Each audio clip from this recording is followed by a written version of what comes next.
Chapter 292, Auction. Chapter 292, Auction. There's so many people? Ji Yaoxue was a little shocked when she saw the dense crowd before her. Even though she had long heard of the reputation of Mo's spirit weapon workshop, she never expected that an auction at the start of the month would attract so many cultivators. Yaoxue, you have no idea. I heard that this auction could very likely be the last. The person who spoke was dressed in a pure white shirt. She was the commander of the White Hawk Guards, Bai Yuhan. The two of them were on very good terms and could address each other as they pleased in private. The last. Ji Yaoxue was puzzled. Bai Yuhan explained, yes, I heard that Mr. Mo's going to leave the capital after the Sect competition. These golden cores are probably worried that they might not have such an opportunity again after Mr. Mo leaves. Pausing for a moment, Bai Yuhan swept her gaze across the crowd not too far away. Look over there. There's golden cores from Iridescent Cloud's Palace, Southern Mountain Sect and even your Azure Frost Sect. I reckon that this auction will be extremely intense. Ji Yaoxue nodded somewhat distractedly, looking a little troubled. Noticing Ji Yaoxue's strange behavior, Bai Yuhan asked softly, what's wrong? Is something bothering you? Ji Yaoxue lowered her head in silence. You had a fight with your majesty and it's because of that Su Zimo? Bai Yuhan probed further. Yes. Ji Yaoxue replied and did not hide anything. She had spoken to Bai Yuhan about this matter a couple of years ago. Bai Yuhan continued.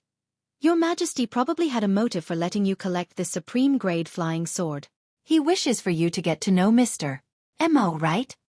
Ji Yaoxue nodded.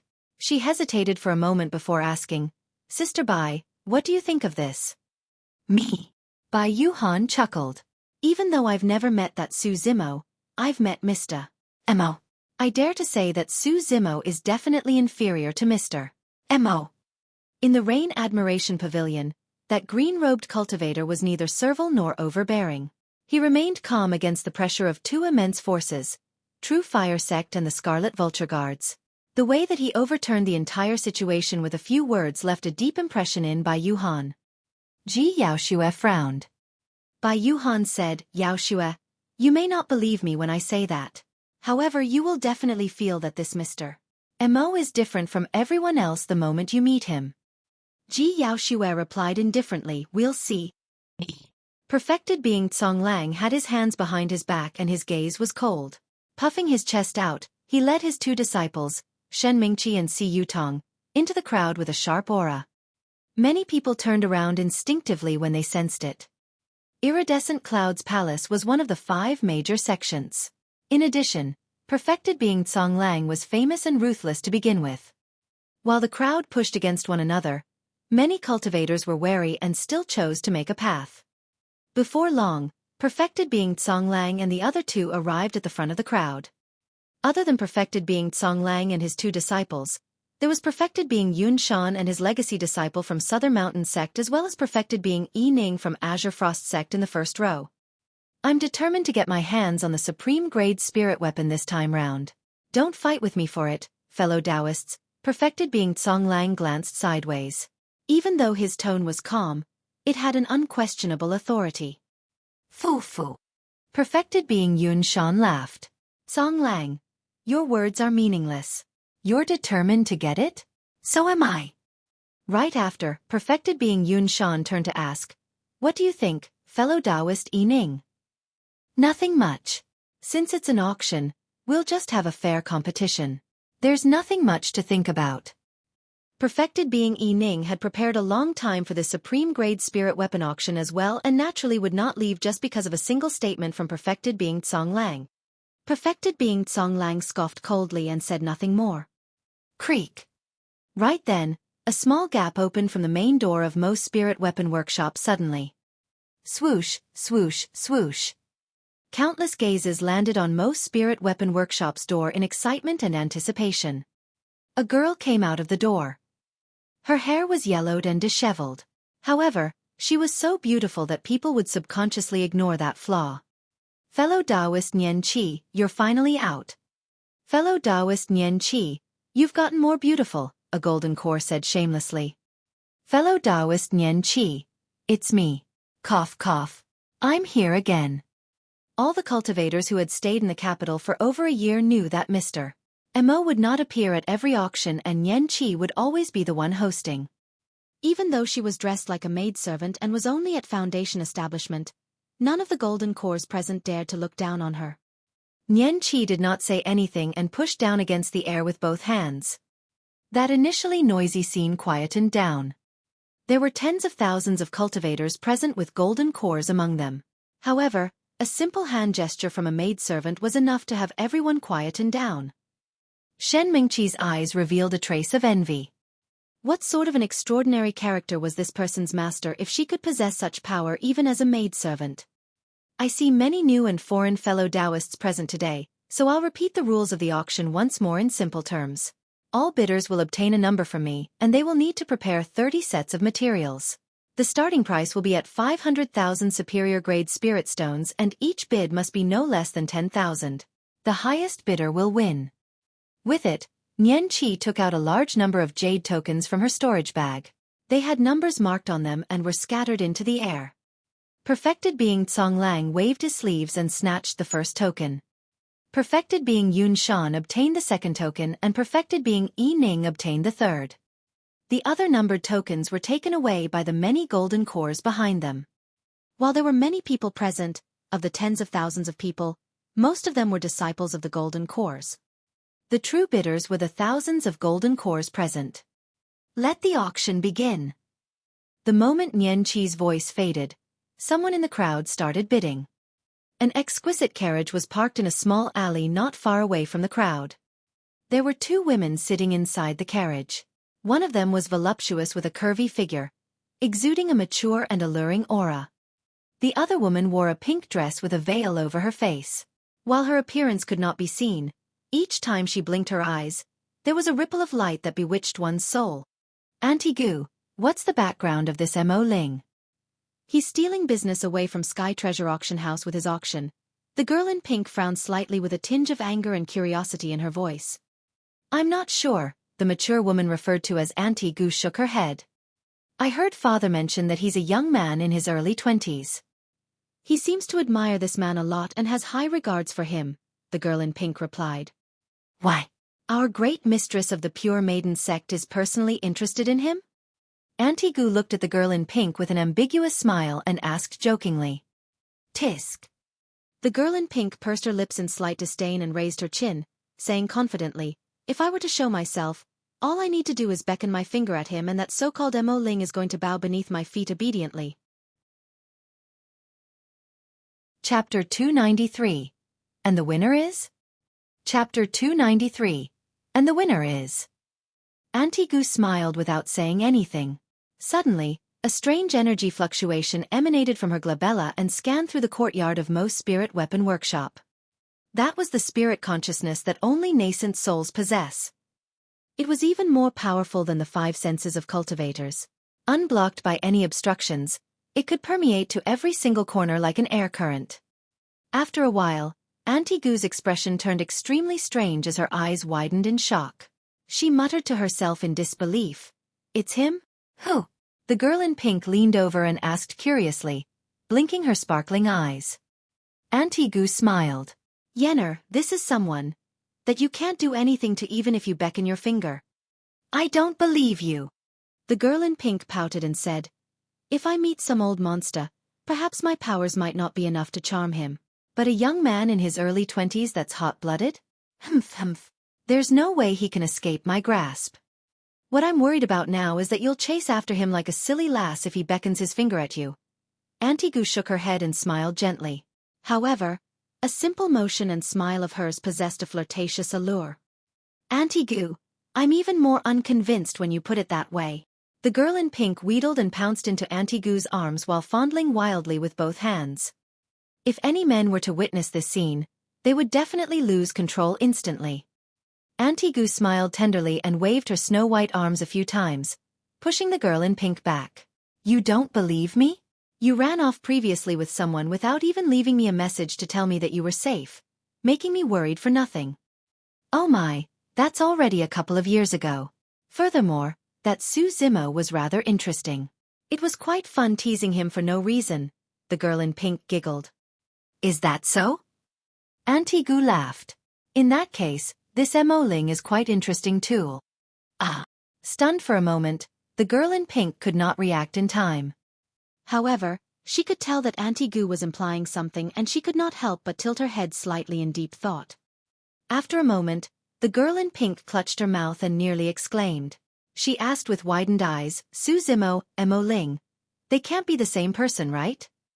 It's him. Auntie Gu retracted her smile and looked in the direction of Mo's spirit weapon workshop through the curtains. To think that I have still underestimated him.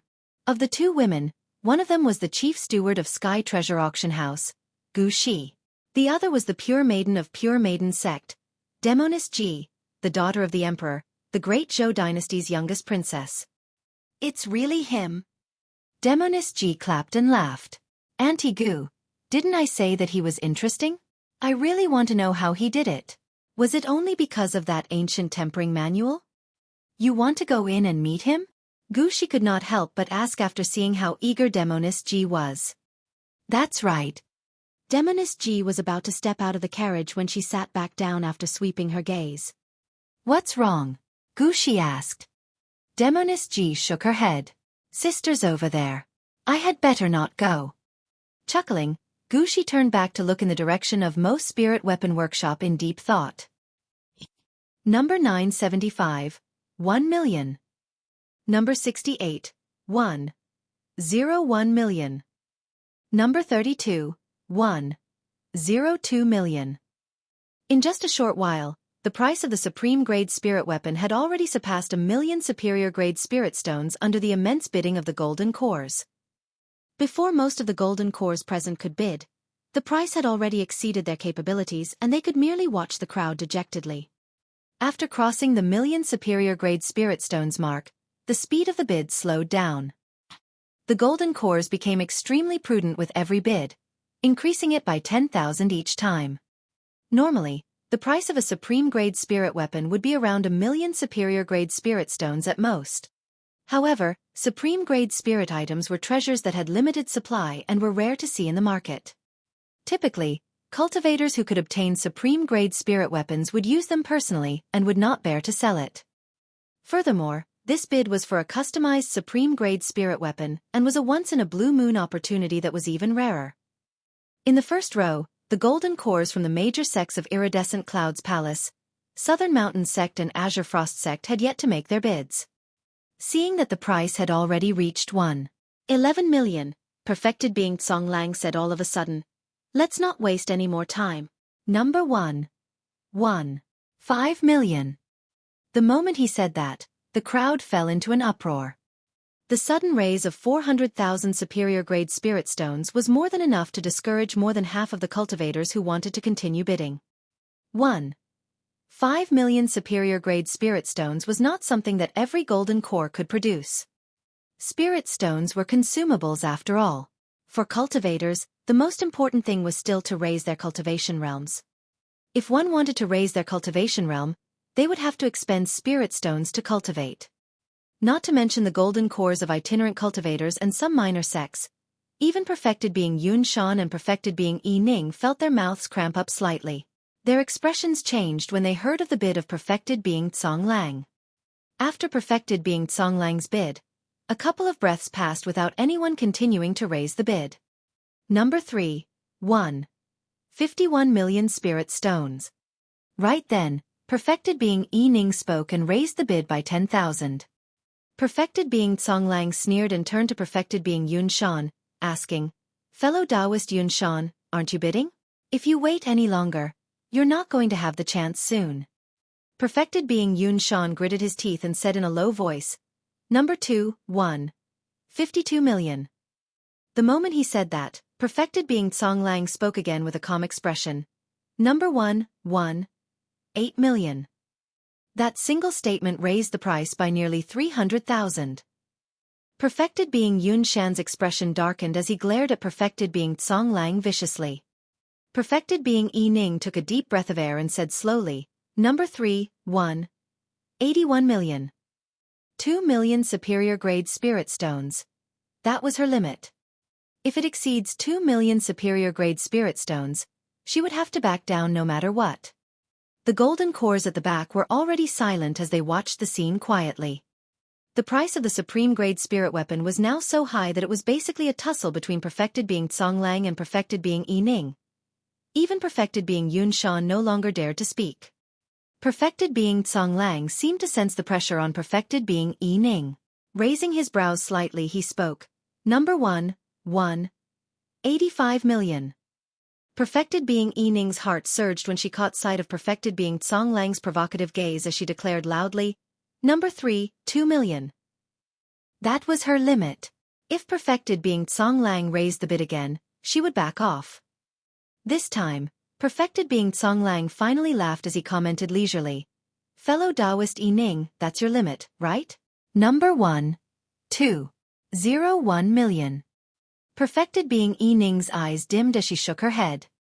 Her final gambit of raising the price to 2 million was to exert immense pressure on perfected being Songlang, hoping that he could withdraw from the bid.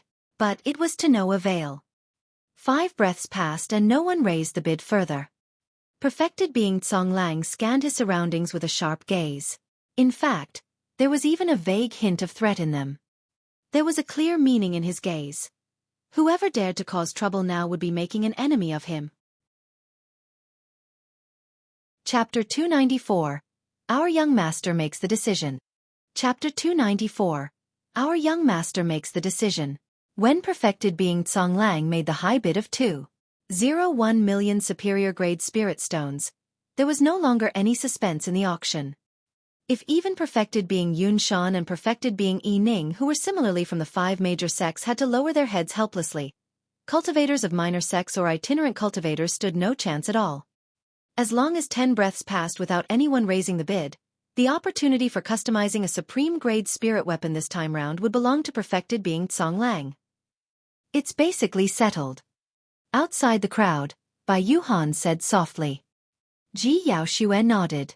Yes. Judging from perfected being Songlang's attitude and tone, he must have prepared more than 2 million super spirit stone.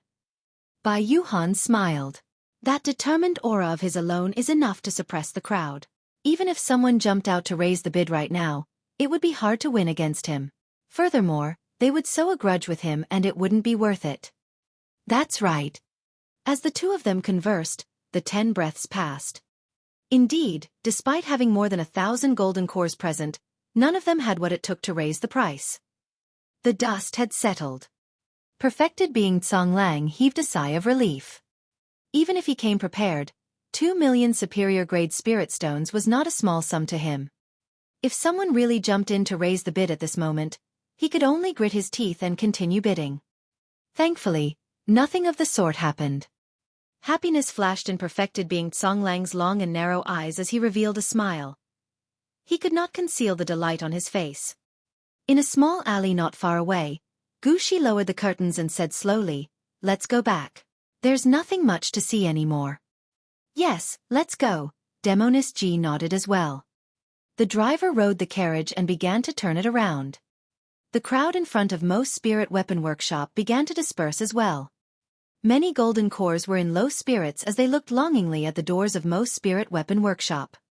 Perfected being Songlang turned to look at perfected being Yun Shan and perfected being Yi Ning at the side, smiling faintly. Thank you for giving in. Fellow Taoist Songlang is so rich. I truly can't beat you, congrats. Perfected being Yun Shan laughed coldly and left with Shi. Perfected being Yi Ning harumphed coldly without saying anything, but she felt indignant. Perfected being Songlang laughed lightly at the sight of the two of them.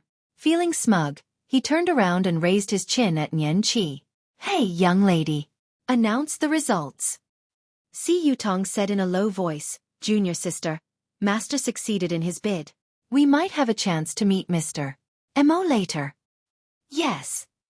Shen Mengqi clenched her fists tightly in anticipation and nodded. Ever since the auction began, Nian Qi had not said a single word. She stood in front of the door looking at the many golden cores bidding below with a calm expression. It was only at this moment that Nian Qi raised her voice and said, I hereby announce that the fellow Taoist who has obtained the rights to customize a supreme-grade spirit weapon in this auction is Number 3. The crowd was originally starting to disperse. However, everyone's footsteps came to a gradual stop not long after Xueqi spoke. They had puzzled expressions on their faces. Number 3. Wasn't Perfected Being Ning from Azure Frost Sect number 3? Did she announce wrongly or were they hearing things? Everyone turned around subconsciously. In the small alley, just as the carriage was about to leave, a soft hum suddenly sounded from within. Why number 3? A gentle voice sounded, filled with confusion. Outside the crowd, Ji Yaoxue and Bai Yuhan exchanged glances in shock as well. This. Bai Yuhan was also a little confused as she blinked her eyes. Normally, it's the highest bidder that gets it. Why would it be number 3?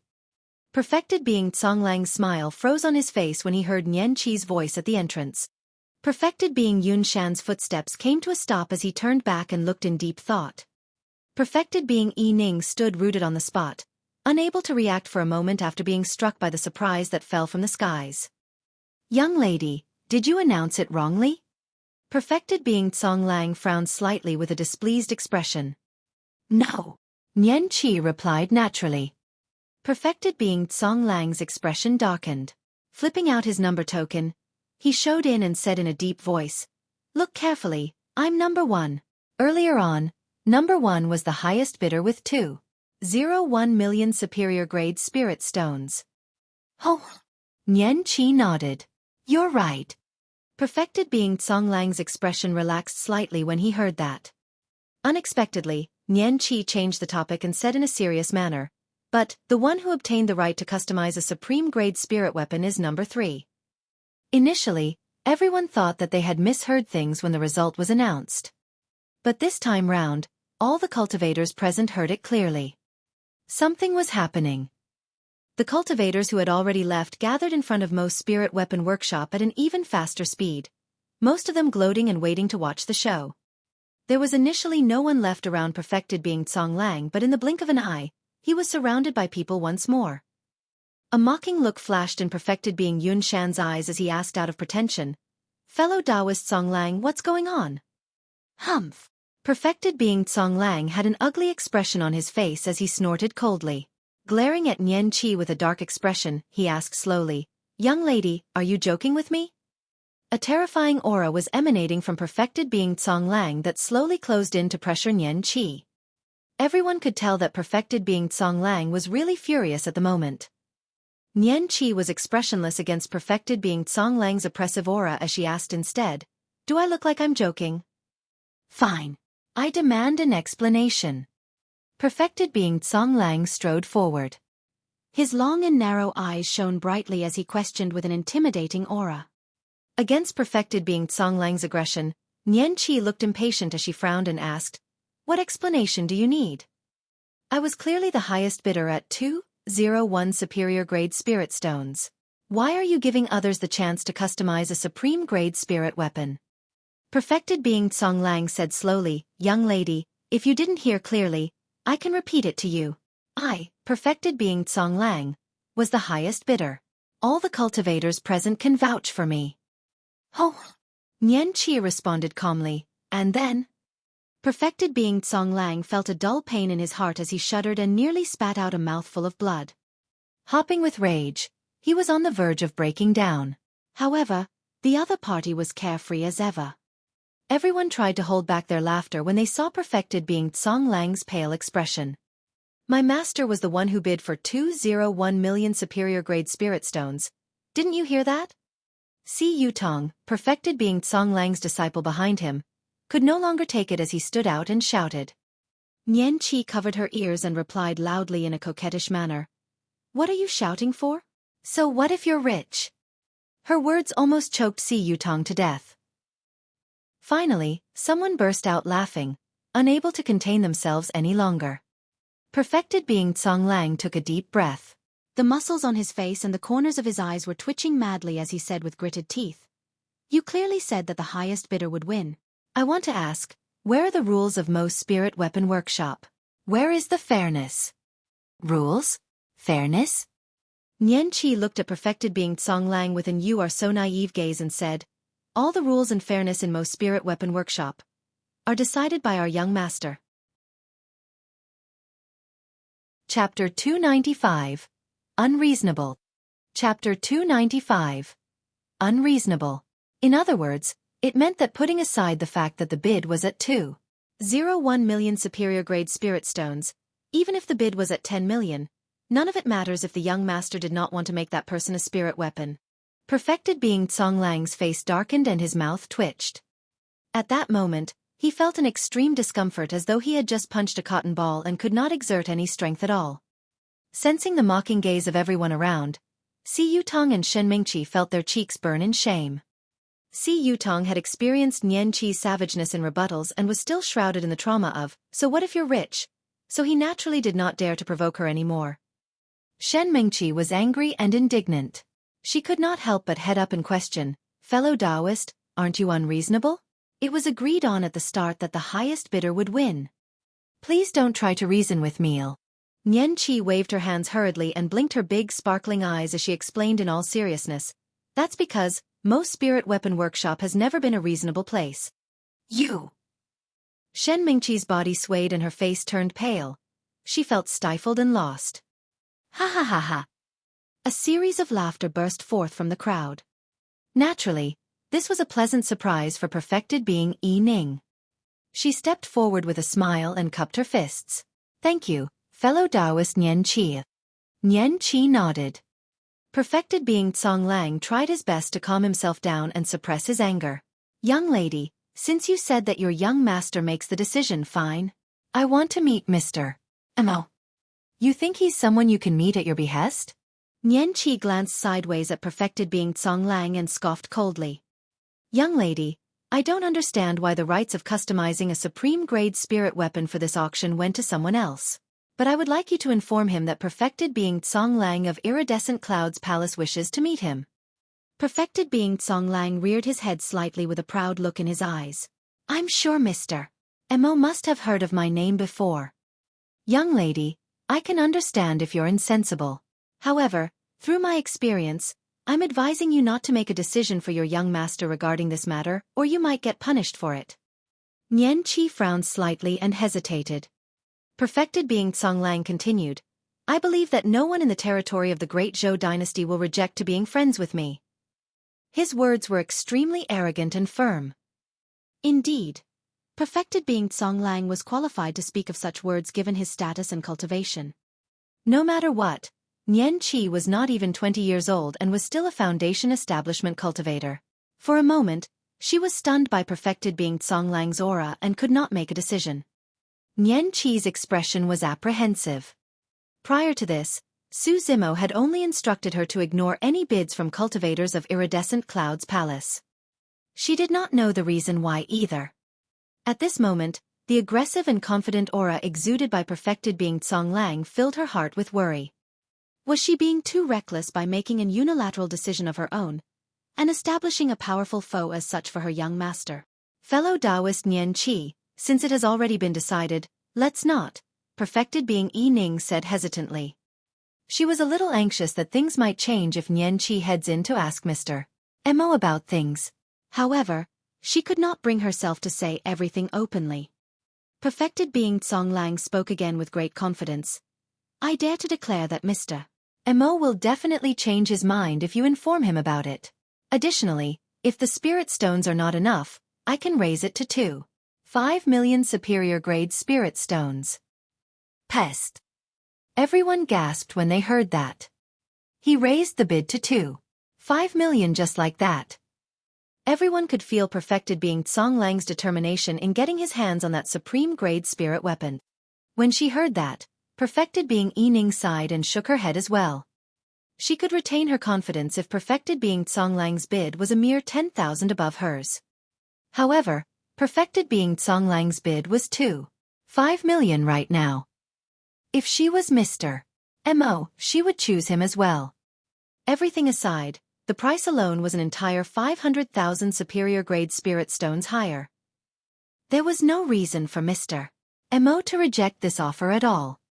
Nian Qi pondered for a moment and said, "Wait a moment. I'll go in and ask my young master." Returning to the residence, Nian Qi closed the door shut and sped towards Su Zimo's cultivation room. Before long, she arrived in front of his room and knocked on the door gently. "Come in." Su Zimo's voice sounded. Nian Qi pushed the door open and went straight to the point. "Sir, something happened at the auction." "What's wrong?" Su Zimo sat on the ground without rising up and asked casually. There was indeed a cultivator from Iridescent Cloud's palace that arrived for this auction. I ignored him entirely and gave the rights to customize a supreme-grade spirit weapon to another cultivator. However, Nian Qi sorted out her thoughts before continuing, that Iridescent Cloud's palace cultivator seems rather powerful and says that he wants to meet you. He even said that you must have heard of his name and will definitely change your mind. Oh. Su Zimo raised his brow. Right. Nian Qi added that Iridescent Cloud's palace cultivator has already raised the bid to 2.5 million superior-grade spirit stones. It's an entire 500,000 more than the second-place bidder. So amazing. Smiling, Su Zimo turned and stretched his body while asking in a relaxed manner, "What's his name?" "Perfected being Tsong Lang." Su Zimo's actions suddenly paused. "What's wrong, sir?" Nian Qi asked curiously. Su Zimo smiled with a hint of mockery flashing in his eyes. His tone was filled with emotion as he replied softly, "Nothing, he's an old acquaintance." "So, are you meeting him?" Nian Qi could not figure out Su Zimo's intentions. "Yes, definitely. But now is not the time." Su Zimo replied calmly. "Furthermore, he's right about one thing. I have indeed changed my mind. By the looks of it, most spirit weapon workshop must have some special rules." Outside the crowd, Ji Yaoxue asked in a puzzled manner. "I don't know." Bai Yuhan shook her head. However, there must be some deeper meaning as to why Mr. Mo laid down such a rule. Ji Yaoxue frowned and fell into deep thought. Her gaze changed as she murmured softly, "Or could it be that Mr. Mo has some sort of a feud with Iridescent Cloud's palace?" "I'm not sure about any feuds he has with Iridescent Cloud's palace, but I know he's definitely at loggerheads with True Fire Sect," Bai Yuhan replied. Within the carriage in a small alley not far away, Demoness Ji suddenly said, "I remember something. Su Zimo seems to have a grudge with perfected being Tsong Lang." "Oh." Gu Shi was surprised. Demoness Ji recalled. Back in the palace of Yen country, he killed a cultivator of Iridescent Cloud's palace and even had another disciple of Iridescent Cloud's palace relay the message that he would definitely take the life of perfected being Tsong Lang. If that's the case, that would explain the strange outcome from the auction just now. Gu Shi thought for a moment before shaking her head. However, Su Zimo is only a foundation establishment cultivator. He is still far from being able to take perfected being Tsong Lang's life. One is at foundation establishment while the other is at golden core. There's definitely a difference in strength. However, they are definitely comparable in terms of status by now, Demoness Ji replied. Everything aside, the mere weight of the words Mr. Mo was definitely enough to match perfected being Tsong Lang. Now that that is clear, the outcome of Nian Qi relaying the message will be. Demoness Ji grinned from ear to ear.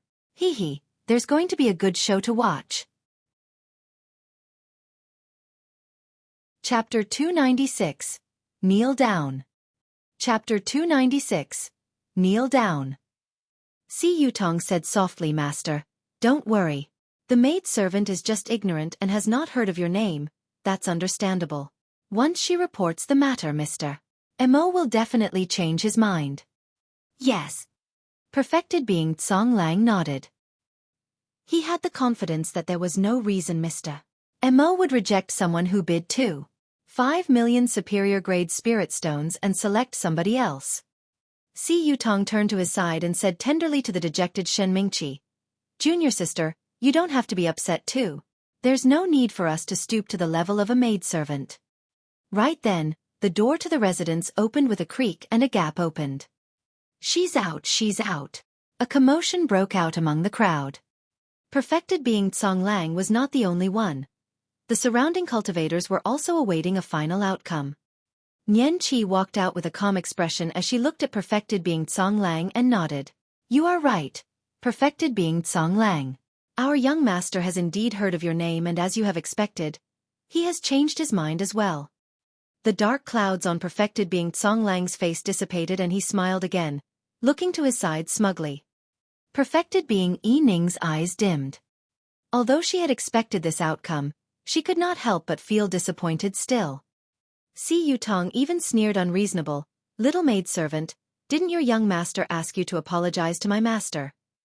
Nian Qi smiled without saying anything. Time to go, time to go.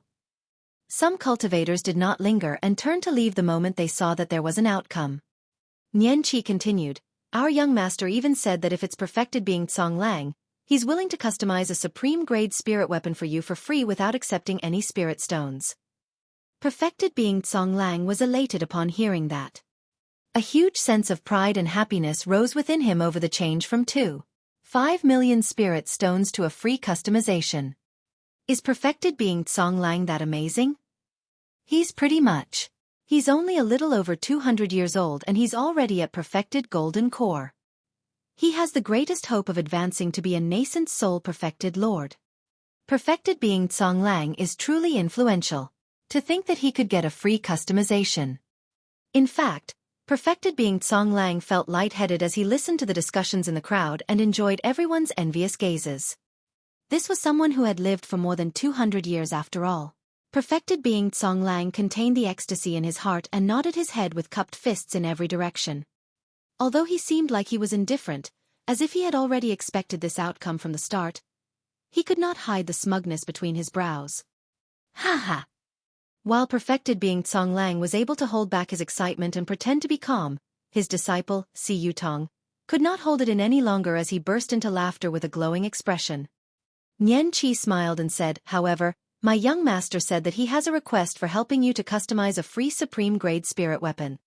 Say it. Perfected being Songlang was in a good mood as he waved his hand and said proudly, as long as I can do it, I'll definitely do my best to accommodate. Rest assured, perfected being, this request is very easy for you. Suddenly, Nian Qi retracted her smile. Her tone turned cold as she enunciated word for word. My young master said, he wants you to kneel down. The crowd fell silent. There was complete silence and one could hear even a pin drop.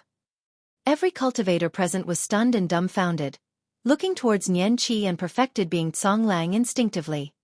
He wants you to kneel down. Although the crowd was noisy, everyone heard those 6 words clearly and there was no mistake about it. Ji Yaoxue and Bai Yuhan were frozen.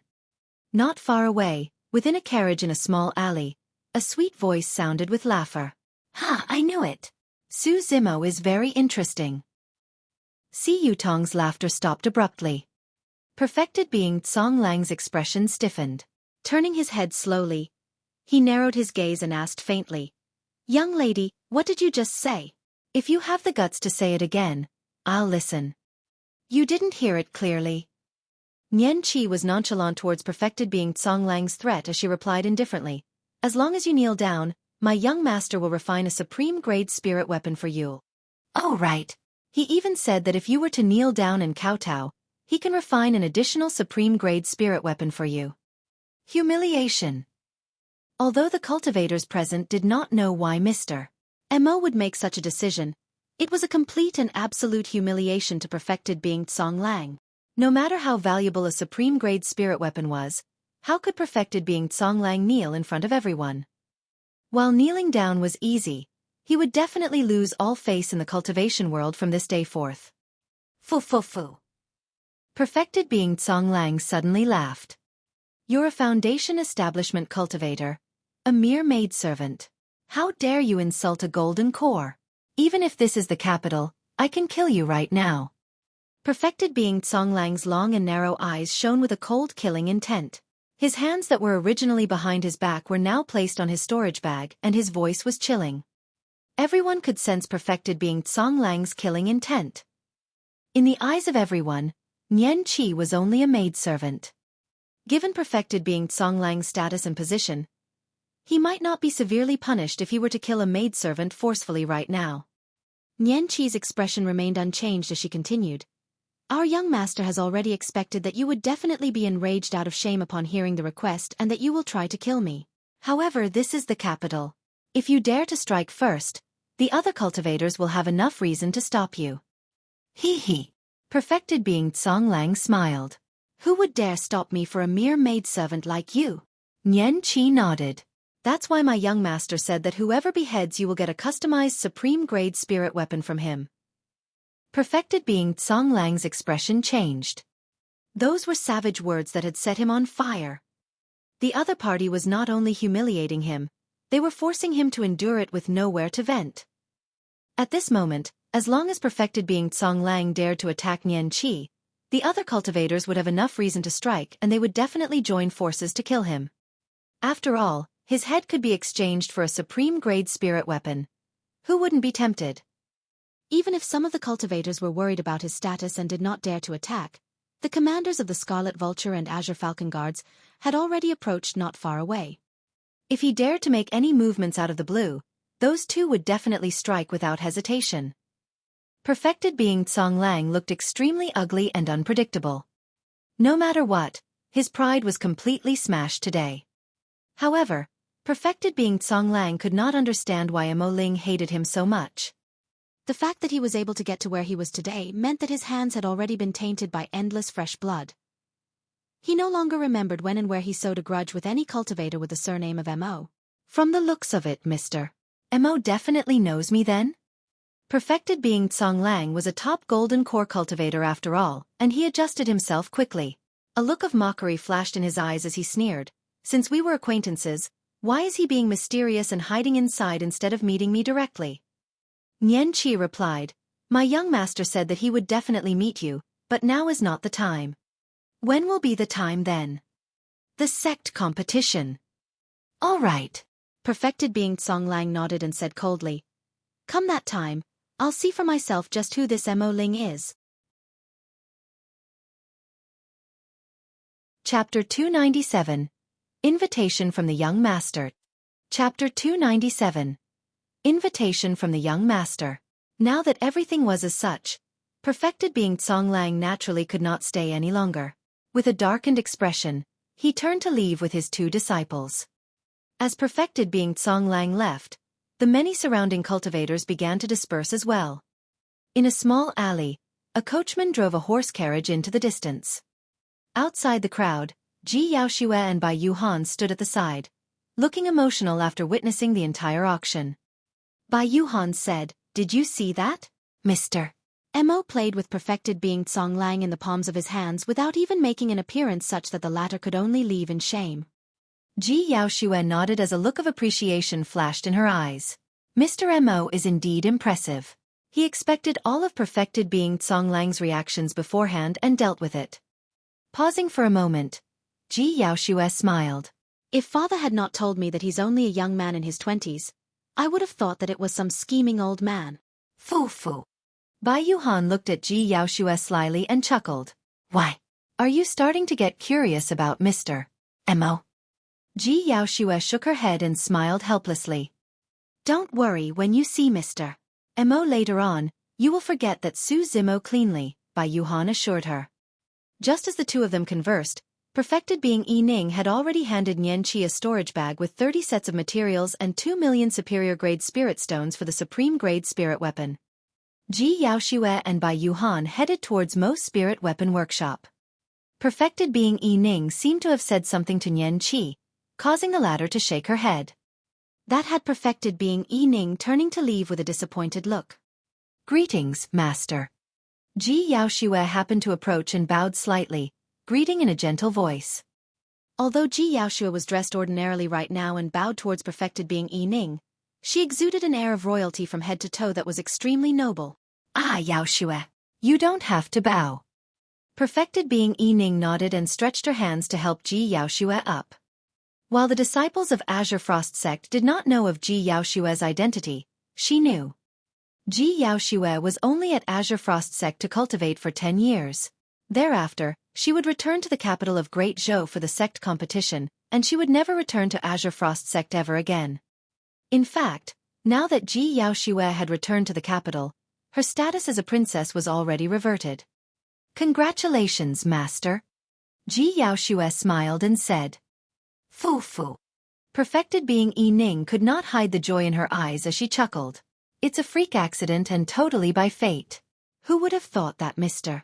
Mo would have chosen me in the end? Bai Yuhan asked, what did you say to Nian Qi earlier on, fellow Taoist Yi Ning? I wanted to meet Mr. Mo to thank him in person, but he didn't agree and rejected me right away. Perfected being Yi Ning smiled bitterly. Ji Yaoxue consoled her. From what fellow Taoist Nian Qi said, Mr. Mo will appear for the sect competition. You'll definitely see him then. Yes, I hope so. The three of them chatted for a while before Perfected being Yi Ning left. Ji Yaoxue turned around and smiled. See, the #1 weapon refinement master of the Great Zhou dynasty is not someone you can meet at any moment. Even my master was given the cold shoulder. We'll just give it a try. Who knows, we might succeed. Bai Yuhan joked, at the very most, we'll just announce your title as the third princess and we might be able to change the situation. Sister Bai, you're teasing me again, Ji Yaoxue shook her head and laughed. The two of them walked up and Bai Yuhan knocked on the door. Before long, the door opened to the knock and Nian Qi poked her head out. She looked at Ji Yaoxue and Bai Yuhan curiously with her big, sparkling eyes. The auction has already ended. Fellow Taoists, you are late. Ji Yaoxue smiled gently. Fellow Taoist, we're not here for the auction. The Emperor customized a supreme-grade spirit weapon through Mr. Mo previously and I'm here to collect it. Oh. Nian Qi came to a sudden realization as she looked at Bai Yuhan.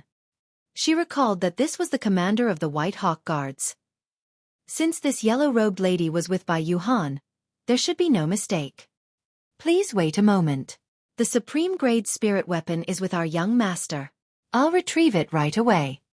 Nian Qi said and was about to close the door. Hey! Bai Yuhan held Nian Qi back when she saw that Ji Yaoxue was looking indifferent and did not mention anything about wanting to meet Mo Ling. Coughing softly, she said, Fellow Taoist Nian Qi, can we enter with you and visit Mr. Mo? After all, we've been admiring him for a long time. Nopes. Nian Qi shook her head without thinking. Pausing for a moment, she looked at Bai Yuhan and asked confusedly, Commander Bai, haven't you met my young master before? I did, but she hasn't. Bai Yuhan pointed at Ji Yaoxue who was beside her. Nope still. Nian Qi still shook her head and closed the door. Right, she's the third princess of the Great Zhou dynasty. Hey, Bai Yuhan hurriedly called out, not knowing if Nian Qi heard her. Ji Yaoxue could not help but laugh. Sister Bai, stop shouting. Don't you find it embarrassing when they're ignoring you? I do. Bai Yuhan pouted. If he doesn't want to meet us, so be it.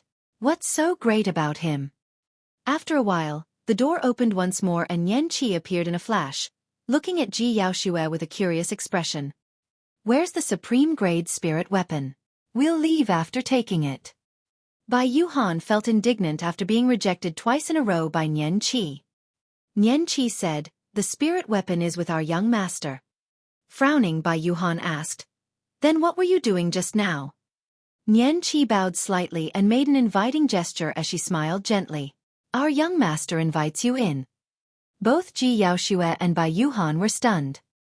The two of them originally thought that they would never be able to meet Mr. Mo. But now, things had taken a sudden spin. Mr. Mo's thoughts were truly unfathomable. Ji Yaoxue was rather calm and composed. To her, it did not matter whether or not she met him. However, Bai Yuhan smiled delightedly as she pulled Ji Yaoxue's wrist while urging, let's go. This is a rare opportunity. Under Nian Qi's lead, the two of them entered the residence hailed as the most mysterious in the capital of Great Zhou. The houses in the courtyard were neat and tidy and the courtyard itself was clean with the lawn neatly arranged. Not far away, there was a stone table and a couple of stone stools. Apart from those, there was nothing else. On the shore beside Jishui River, a large black dog that was covered in scales sprawled down, seemingly resting with its eyes closed. Please have a seat. Nian Qi led the two of them to the stone table where there was already a pot of tea. It was emitting steam and a fragrant aroma. Ji Yaoxue and Bai Yuhan sat down where they were served a cup of tea each by Nian Qi. Bai Yuhan felt uneasy seeing Nian Qi like this. While Nian Qi seemed like she was a maidservant on the surface, there were not many cultivators in the capital of Great Zhou that could have her pouring tea for them. Sister Yaoxue, it's really you. Suddenly, an exclamation sounded nearby. Ji Yaoxue turned around and saw Su Xiaoning sprinting towards her with a delighted expression. Xiaoning, why are you here? Ji Yaoxue was stunned. Right then, another voice rang out, gentle as jade. Miss Ji, how have you been? Chapter 298. You are Mr. Mo. Chapter 298. You are Mr. Mo. Ji Yaoxue's petite body shuddered slightly as she turned around. Not far away, a delicate and scholarly cultivator strode over. He wore green robes that fluttered gently in the wind, and he had clear eyes with a faint smile on his face. Ji Yaoxue was stunned, stuck in a trance for a long time. For some reason, she felt a lump in her throat as tears welled up in her eyes. That figure had appeared in her mind countless times. Yet, now that she actually saw it, everything felt surreal.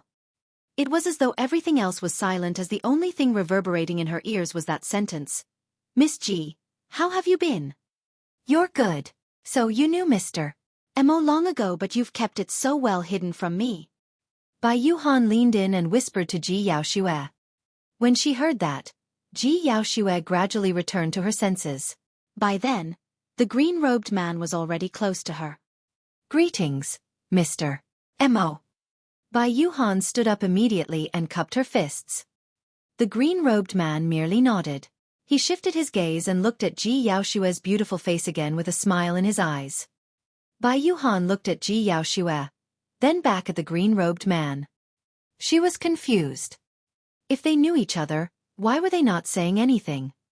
If they did not know each other, what did Mr. Mo mean by that question earlier? You are Mr. Mo. After a while, Ji Yaoxue finally spoke. I think so. The green-robed man nodded. Should I call you young Master Su, Mr. Mo, or Zimo? As you wish.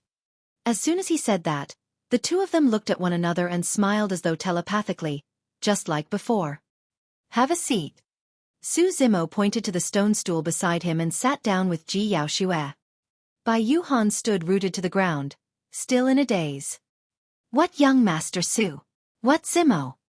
Bai Yuhan turned around and hurried to Ji Yaoxue's side, asking in confusion, Yaoxue, what did you mean by young Master Su and Zimo earlier on?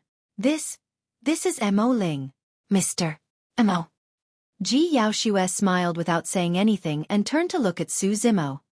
Glancing at Bai Yuhan, Su Zimo said frankly, let's get to know each other again. I am Su Zimo. Which Su Zimo? Bai Yuhan was a little confused and asked subconsciously. Su Zimo of Yan country. Ah! Bai Yuhan exclaimed, and her face was filled with disbelief. You're that useless Su Zimo who has no spirit root and is unable to cultivate. At the mention of the word useless, Ji Yaoxue frowned. She glanced sideways and said softly, Sister Bai. Nian Qi was displeased and could not help but blurt, Commander Bai, how can you say something like that? If my young master is useless, who isn't useless in this world? How is this possible? For a moment, Bai Yuhan was unable to accept the truth as her eyes darted between Su Zimo, Ji Yaoxue, Nian Qi and Su Xiaoning.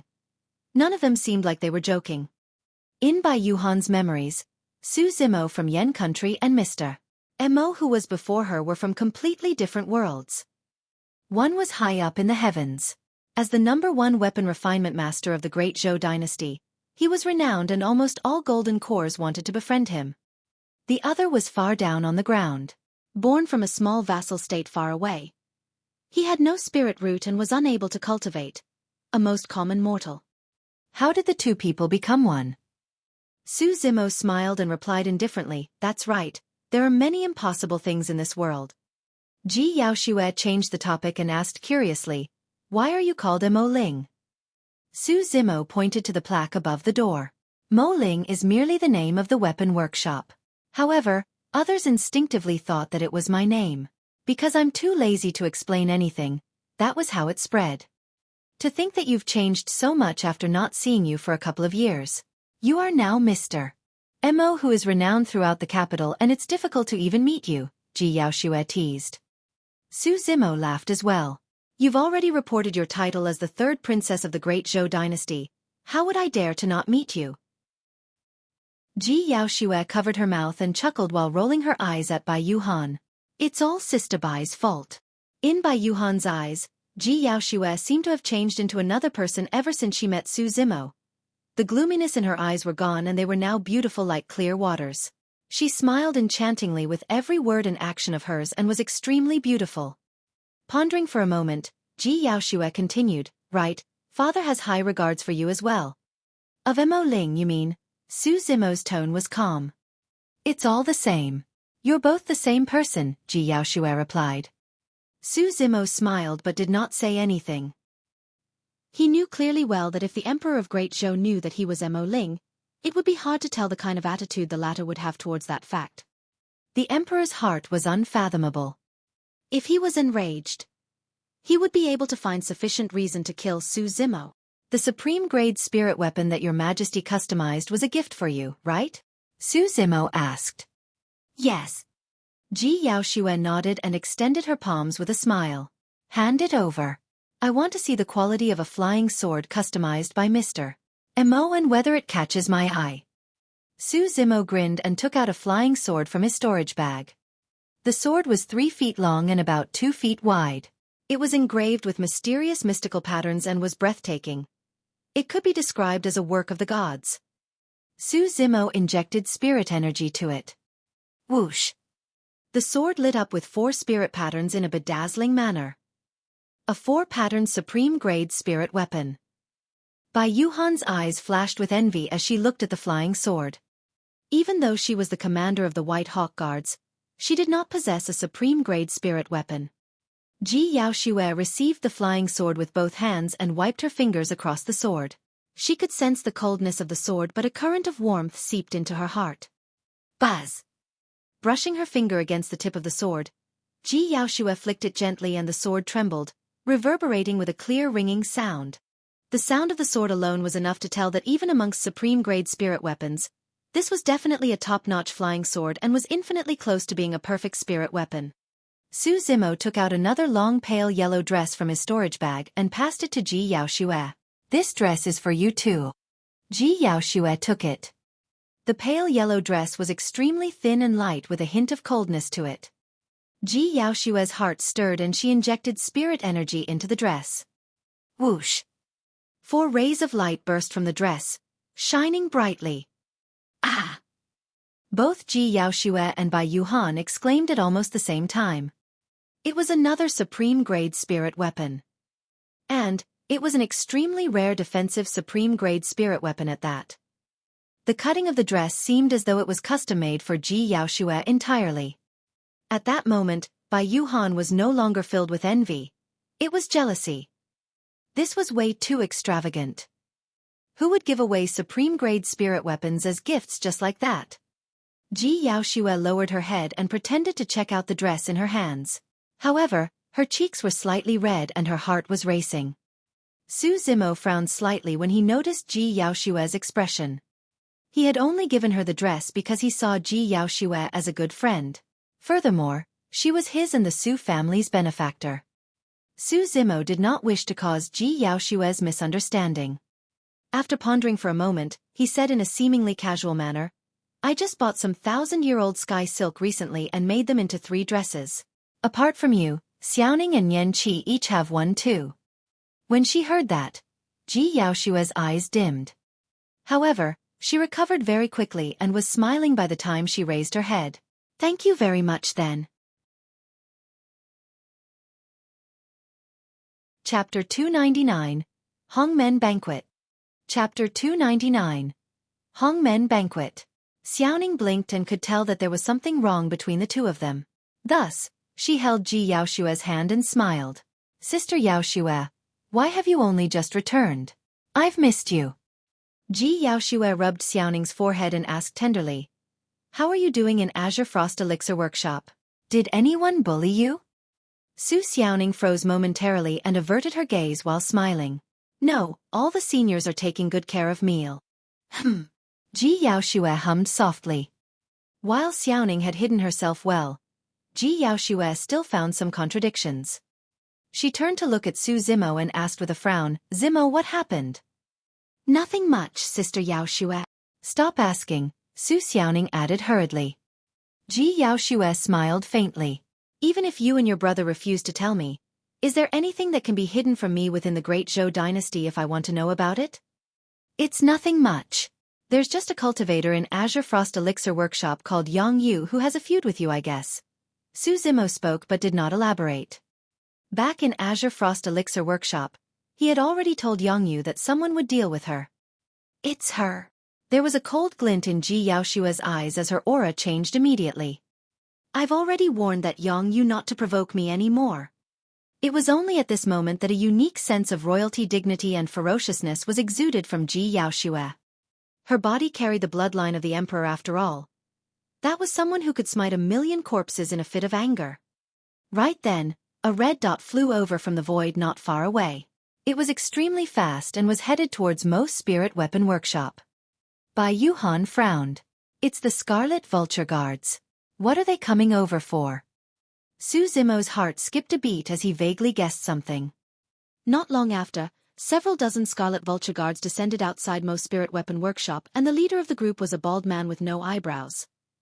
He was none other than the commander of the Scarlet Vulture Guards, Bald Vulture. Bald Vulture rode on a scarlet vulture expressionlessly and cupped his fists. Your Majesty has given orders for the third princess to return to the palace. Also, Your Majesty is holding a banquet at the Rain Admiration Pavilion and Mr. Mo is invited to it. Ji Yaoxue frowned. She could tell that something was amiss through Bald Vulture's eyes. Commander Bald Vulture, did Father mention why he is setting up a banquet for Mr. Mo? Ji Yaoxue's eyes sparkled as she stared into Bald Vulture's eyes and asked with a raised voice. Bald Vulture bowed slightly and averted Ji Yaoxue's gaze. I don't know. Ji Yaoxue's heart sank. She had grown up in the palace since she was a child and knew everything about it. She could sense a faint killing intent emanating from Bald Vulture. That killing intent was definitely not directed at her. It went without saying who it was directed to. Don't go. Ji Yaoxue turned around and shook her head at Su Zimo with a grave expression. Su Zimo smiled calmly. In truth, he had expected this day to arrive. When he acknowledged Su Xiaoning in the capital more than a month ago, he had already expected that given the emperor's intellect, it was only a matter of time before the latter discovered his true identity. Furthermore, there was no way he could hide his identity at the Sect competition.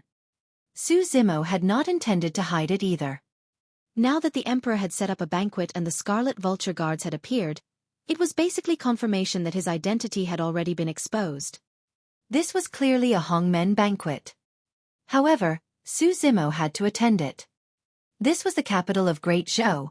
He had no other choice. I'll accompany you. Ji Yaoxue had also realized that even if Su Zimo were to reject the invitation, the Scarlet Vulture Guards were going to bring him along forcefully. By then things might get worse. You guys stay here and await my return. Don't worry. Su Zimo turned around and reminded Nian Qi and Xiaoning before glancing at Night Spirit who was sprawled in a corner. Let's go. Su Zimo, Ji Yaoxue and Bai Yuhan each got onto a Scarlet Vulture and sped towards the palace under Bald Vulture's lead. After a while, everyone arrived at the palace. Flying was forbidden within the palace and everyone got down from the Scarlet Vultures. Bald Vulture bowed. Third princess, please head back. I'll lead Mr. Mo to the banquet right now. I'm coming along as well. Even though Ji Yaoxue's tone was calm, it was unquestionable. Bald Vulture frowned darkly and said in a low voice, Third princess, please don't make things difficult for me. I'm only following orders. Oh.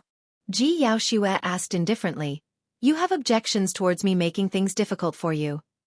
Instantly, Bald Vulture's heart skipped a beat as he replied hurriedly, I wouldn't dare. Turning around, Ji Yaoxue's gaze was sharp and intimidating as she questioned. Your orders are to bring Mr. Mo with you. How am I conflicting with your orders by following along? Bald Vulture was speechless. Within the palace of Great Zhou, Ji Yaoxue seemed to have transformed into a different person as she revealed her prowess and displayed a unique sense of dominance and royal dignity. Ji Yaoxue asked again. I've just returned from Azure Frost Sect and haven't had dinner with father for a long time. Now that he's hosting a banquet today and I want to join him for a meal, you're trying to stop me? I wouldn't dare. Bald Vulture found himself breaking out in cold sweat against Ji Yaoxue's 3 consecutive questions. Ji Yaoxue waved her hands. Lead the way. Yes. After a moment of hesitation, Bald Vulture glared at Su Zimo gloomily before nodding his head reluctantly. Everyone headed towards the Rain Admiration Pavilion. Before long, they arrived at the entrance of the Rain Admiration Pavilion. On the small path in the middle of the pool, cold-looking Imperial Army soldiers guarded both sides. They wielded long sabers and axes while exuding a faint scent of bloodlust. These were truly Imperial Army soldiers who had experienced battle and undergone a baptism of blood. The cultivation of these Imperial Army soldiers were at perfected foundation establishment. They were above Su Zimo. As for how many meridians they had unlocked, the spirit-peering art could not reveal that. The remaining Scarlet Vulture guards remained outside while Su Zimo, Ji Yaoxue, Bald Vulture and Bai Yuhan passed the Emperor's Imperial Army and entered the Rain Admiration Pavilion. The moment they entered, Su Zimo felt a murderous aura. A ring of cultivators surrounded the Rain Admiration Pavilion, all of them at Golden Core Realm. They glared at Su Zimo with cold, expressionless eyes. Within the Rain Admiration Pavilion, a table was set in the middle with exquisite dishes that were still emitting steam displayed. A noble middle-aged man dressed in the Emperor's robes sat in the seat opposite the entrance. His forehead was wide and he had a gaze deep as water where his emotions were impossible to read. The Emperor of Great Show. The Emperor's gaze was fixed on Su Zimo's face, lingering for the longest time as though he was scrutinizing to determine carefully just who this green-robed scholar was. Coupled with the fact that he had ascended the throne for a long time, the Emperor's razor-sharp gaze naturally carried an authority that looked down on the masses such that even cultivators would not dare to meet it head-on. However, Su Zimo's expression was calm and he met the Emperor's gaze without any intention of avoiding it at all. Perhaps Su Zimo might have felt a little guilty if this was in the past. However, he had ascended to fame and gathered influence in the past 3 years under the name of Mo Ling. In addition, Su Zimo was someone with an innate sharpness to begin with. Even the Emperor's authority was not enough to suppress someone like him. Chapter 300, Unsolvable Trap. Chapter 300, Unsolvable Trap. The Emperor retracted his gaze from Su Zimo and instantly, the suppressive feeling earlier on disappeared as though everything was just a hallucination. Come here, Xueqi. Turning his head slightly, the Emperor looked at Ji Yaoxue and smiled while beckoning with his hand. Ji Yaoxue frowned slightly and did not budge. The Emperor asked with a smile, "What's wrong? You don't wish to have a meal with your father?" At that moment, the Emperor had a kind and benevolent expression as he looked at Ji Yaoxue endearingly. He looked completely like a slightly aged father. While Su Zimo could not sense any killing intent or enmity from the Emperor, his spirit perception told him that this person was extremely dangerous. Furthermore, he was at the edge of life and death. Ji Yaoxue hesitated for a moment before she walked over slowly and sat down beside the Emperor as per his intentions. "Father, Mr. Mo. Let's eat." He interrupted her before she could continue. Although his tone was calm, it was impossible to rebut him. With that said, the Emperor started eating the dishes on the table as if no one else was around. He ate elegantly and chewed slowly without letting out any sound. At that moment, even Ji Yaoxue could not figure out the Emperor's thoughts. She glanced at Su Zimo, feeling perturbed. While she looked like she was eating as well, everything tasted like wax to her. In the Rain Admiration Pavilion, Su Zimo seemed to have become an extra person. The Emperor seemed to have forgotten about him as he was left standing on the spot. Su Zimo smiled calmly and was not vexed. With one hand behind his back, he strolled to the side and looked at the pleasant scenery outside in a leisurely manner. Time passed bit by bit. The Rain Admiration Pavilion was silent and Su Zimo seemed to be completely immersed in the beautiful scenery, forgetting everything around him. At that moment, Bai Yuhan nodded her head with admiration. Not everyone could remain this calm before the Emperor of Great Show. After a long while, the emperor wiped his mouth and a chilling glint flashed across his eyes. Ji Yaoxue put down her utensils and coughed lightly. Take it away. In part, Ji Yaoxue was summoning the maidservant to take the dishes away. At the same time, it was a reminder for Su Zimo. He gradually came back to his senses and returned to stand not far away from the emperor. Should I call you Mr. Emo or Su Zimo? The emperor spoke suddenly and asked directly without beating around the bush. Su Zimo replied, both works. It depends on which one your majesty prefers. Bang! The emperor's palm struck the table heavily all of a sudden, giving off a loud bang. Ji Yaoxue was shocked. Su Zimo, are you aware of your crimes? The emperor slapped the table and stood up. Instantly, his aura changed completely, as though he was an angry lion that was gushing forth with an immensely intimidating pressure. Those words were deafening like the sound of a huge bell. Su Zimo's body swayed. Against the pressure of the emperor, he felt like he was suffocating. His security was at stake now and his head could fall at any moment. Father. Ji Yaoxue's expression changed as she stood up hurriedly. Don't interfere in this matter. The emperor did not even look at her as he waved his sleeves gently, sending Ji Yaoxue to the side. Ji Yaoxue did not know what spell he used, but she could not move her body at all. While she was agitated and her eyes revealed endless worry, she could not speak at all. Su Zimo closed his eyes and took a deep breath.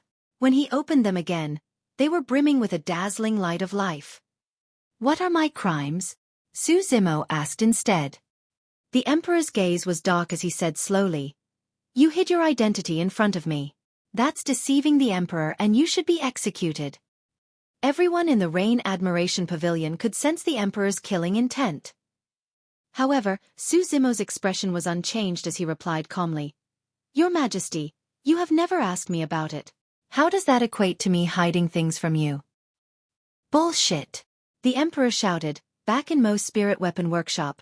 I asked you personally what sect you were from and who your master was. How dare you try to deny now that things have come to this? Su Zimo replied indifferently. That day, your Majesty paid a visit in secret. How was I to know of your identity, your Majesty? The emperor frowned slightly.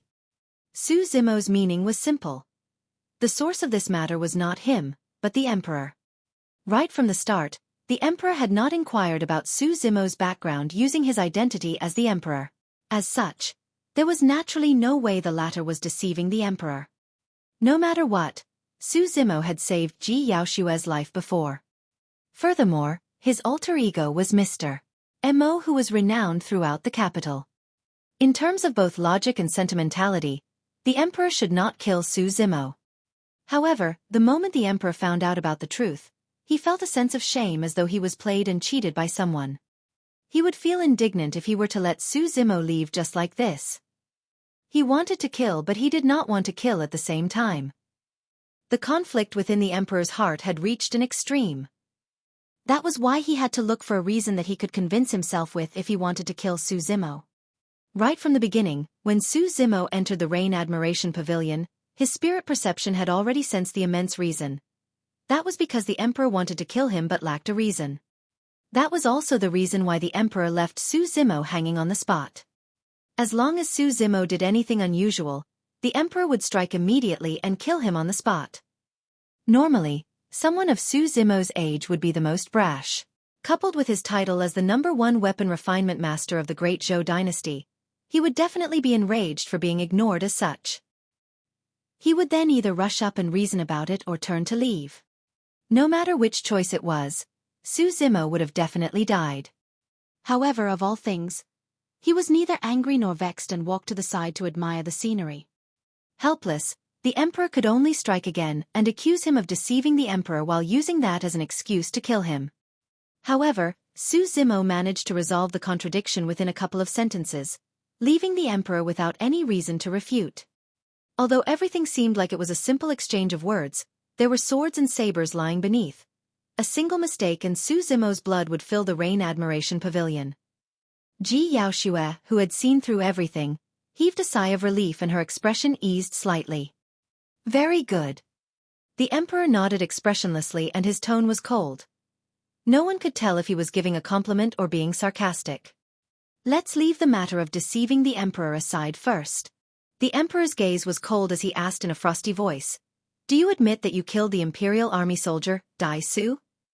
As long as that matter was thoroughly investigated, Su Zimo would definitely be implicated. Back then, Dai Su had tailed Su Zimo after catching sight of him outside the Rain Admiration Pavilion. The fact that he died that very night made it obvious who the murderer was. Su Zimo pondered for a moment before nodding. "I killed him." "All right."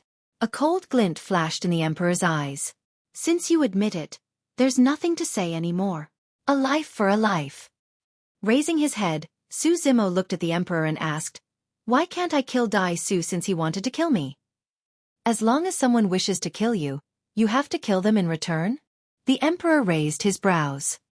"Yes," Su Zimo replied without hesitation. Suddenly, the emperor's eyes narrowed as he slowly asked, "Then, I want to kill you now. What do you want?" Ji Yaoxue shuddered when she heard that question.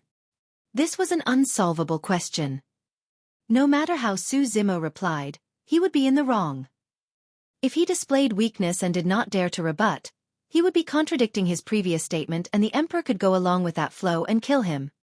If Su Zimo's stance was overly tough and replied that he would kill the emperor, that would be regicide and he would definitely be killed. It was an unsolvable trap. Chapter 301. Save the both of them before. Chapter 301. Save the both of them before. "Then, I want to kill you now. What do you want?" The emperor's question was like a sword with a sharp edge that stabbed forth, sealing all of Su Zimo's retreat paths. His killing intent was almost tangible at this point. Shrouded by that killing intent, Su Zimo could not move at all. The Rain Admiration Pavilion fell into an eerie, terrifying silence. Even Bai Yuhan, who was standing at the side, felt a sense of trepidation, let alone Su Zimo who was at the vortex of the storm. The emperor's cultivation was unfathomable to begin with. Coupled with the unique aura possessed by the emperor, this was a sort of pressure that ordinary people would not be able to endure. Even if it was a golden core in place of Su Zimo, he would be kneeling with a frightfully pale expression. However, Su Zimo stood upright, neither servile nor overbearing with a straight back. "You want to kill me?" Su Zimo finally spoke and paused for a moment. Everyone's heart skipped a beat. Ji Yaoxue could vaguely sense something and was so anxious that she was about to cry. Raising his head, Su Zimo had a deep gaze that shone with a demonic glint as he stared back and said slowly, "You want to kill me, so first, I'll kill." "What are you guys doing?" Before Su Zimo could say "you," a gentle and soft voice rang from outside the Rain Admiration Pavilion. It was soothing and interrupted Su Zimo's sentence. His heart skipped a beat. That was a familiar voice. Everyone glanced in the direction of the voice. A young girl in a light pink dress stood with her head tilted to the side. She had an innocent look on her face as she looked into the Rain Admiration Pavilion with a curious and pure expression. The moment he saw that girl, the killing intent within the emperor's eyes vanished instantly. While he was still suppressing Su Zimo with his aura, his gaze had turned extremely tender, as though he was worried he might scare the girl. "Yenner, why are you here?" The emperor's tone sounded reproachful and doting. The girl in pink wheedled, "I heard that sister has returned. I missed her so I came back to take a look too." "Sister, why are you standing there motionlessly and crying?" When the girl in pink walked into the Rain Admiration Pavilion, she asked with raised brows, looking confused and innocent at the sight of Ji Yaoxue weeping at the side. The emperor released an invisible force from between his brows inconspicuously, removing the restraints on Ji Yaoxue. He said in a deep voice, "Xueqi, leave this place first along with Yenner." "I'm not leaving." Ji Yaoxue looked at the emperor with teary eyes and shook her head resolutely. "Ah!" Right then, the girl in pink suddenly exclaimed and covered her cherry lips. She looked at Su Zimo with an incredulous expression while her eyes were filled with surprise. Young Master Su, is that you?" The girl in pink ran to Su Zimo's side excitedly and clutched his arm with a death grip, refusing to let go as though she was afraid he might disappear the next moment. Everyone was stunned. Apart from Su Zimo, Everyone else in the Rain Admiration Pavilion gaped at the scene in astonishment. The emperor was stunned as well, subconsciously removing the pressure he was applying on Su Zimo, afraid that the girl in pink might be accidentally injured. Su Zimo was rather calm. The moment she entered, he had already recognized her. This was the fiend heir of the pure maiden sect, Demoness G. However, she looked angelic and innocent right now. With a charming and ignorant gaze, she was like a naive and ignorant girl. If not for the fact that they were identical in appearance, Su Zimo would not have dared to confirm it. However, he recalled that Demoness G indeed had such capabilities. Be it innocent, charming, elegant or pitiful, she was able to portray all of those images without any flaws. It was as though split personalities were hidden in Demoness G's body and could be switched at will. Su Zimo did not reply as he did not know what Demoness G was up to. Young Master Su, I've been looking for you for so long. To think that you would be here. Demoness G clutched at the hem of Su Zimo's robes and pouted her lips in an aggrieved manner. Yen are you? Pausing for a moment, the emperor pointed at Su Zimo with an odd expression. You know that person? No. Demoness G shook her head. I only know that his surname is Su, but I don't know what his name is. However, young Master Su saved my life before. Ah. The emperor opened his mouth slightly, dumbfounded. His expression froze and his mind was in a mess. The Imperial Army soldiers at the side, Bald Vulture, Bai Yuhan and everyone else were losing their composure, watching with widened eyes and jaws that nearly dropped to the ground. What was up with this Su Zimo? The emperor only had 2 daughters and he saved both of their lives before. Was this person born to save princesses? Ji Yaoxue was also slightly dazed as she blinked her watery eyes and looked on. Su Zimo had even saved her younger sister as well. The emperor coughed gently and regained his composure, asking with a frown, Yener, what's going on? When did he save you? Back in Chiyu City. Demoness Ji replied, 3 years ago, I went to Chiyu City with Auntie Gu. I sneaked out once while Auntie Gu wasn't around but I ended up coming across 6 bad guys. If not for young Master Su's appearance, I would have been doomed. With that said, Demoness G puffed out a breath of air and stuck out her tongue, as though she was still experiencing lingering fears. Her words were indeterminable. If Su Zimo had not experienced it himself, he would not have doubted her. Furthermore, judging from the Emperor and Ji Yaoshue's expressions, Su Zimo realized that neither of them knew what sect Demoness G was from. Silly child. The Emperor shook his head helplessly. Demoness G continued, later on, I pressed young Master Su for his residence and background so that father could reward him immensely. However, young Master Su left right away and I couldn't find him even after a long search. Ah, I got it. Demoness G revealed a look of realization as she clapped her hands together and smiled. Father, did you find young Master Su to reward him after knowing about this matter?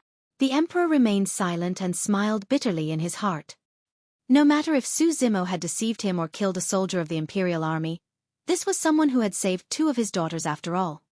Initially, the Emperor's attitude towards killing Su Zimo was complicated to begin with, and he didn't have a strong determination to kill the latter.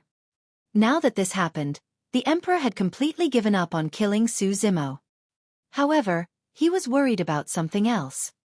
Circling his gaze between his 2 daughters and Su Zimo, the Emperor sighed softly to himself. He pondered for a while before saying in a deep voice, Yener, I have something else to discuss with Su Zimo. It's been a long time since you've met your sister. You 2 can leave first. But what about him? I'm finally able to meet young Master Su and I'm not going to let him get away again. Demoness G pouted and hugged Su Zimo's arm tightly.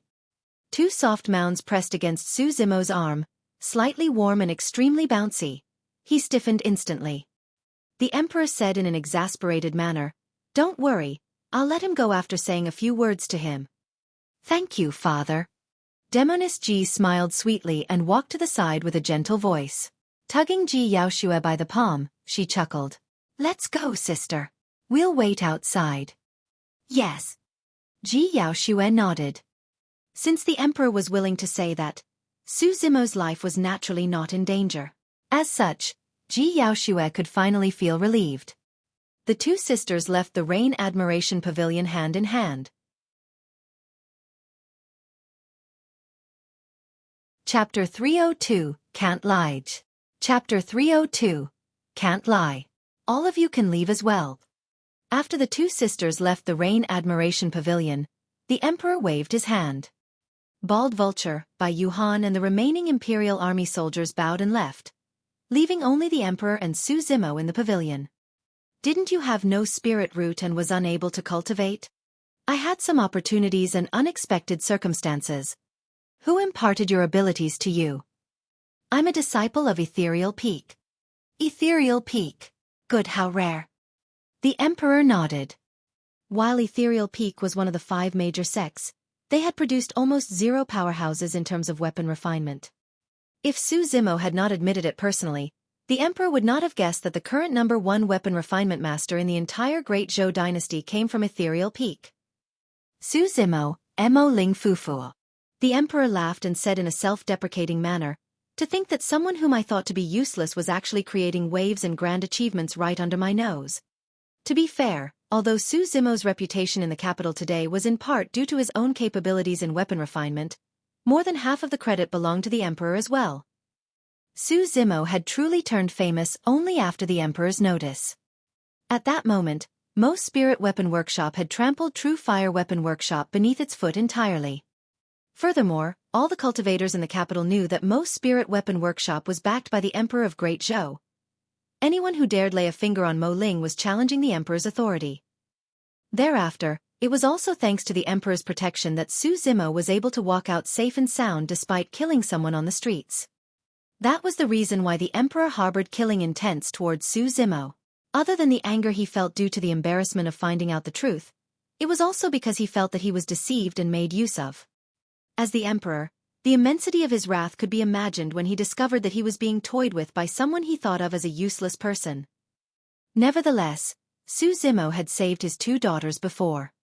The Emperor's killing intent dissipated gradually and instead, he felt a sense of lament in his heart.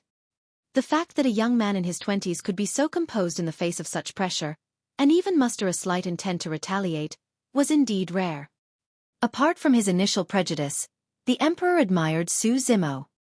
However, the Emperor had his worries about that admiration towards Su Zimo.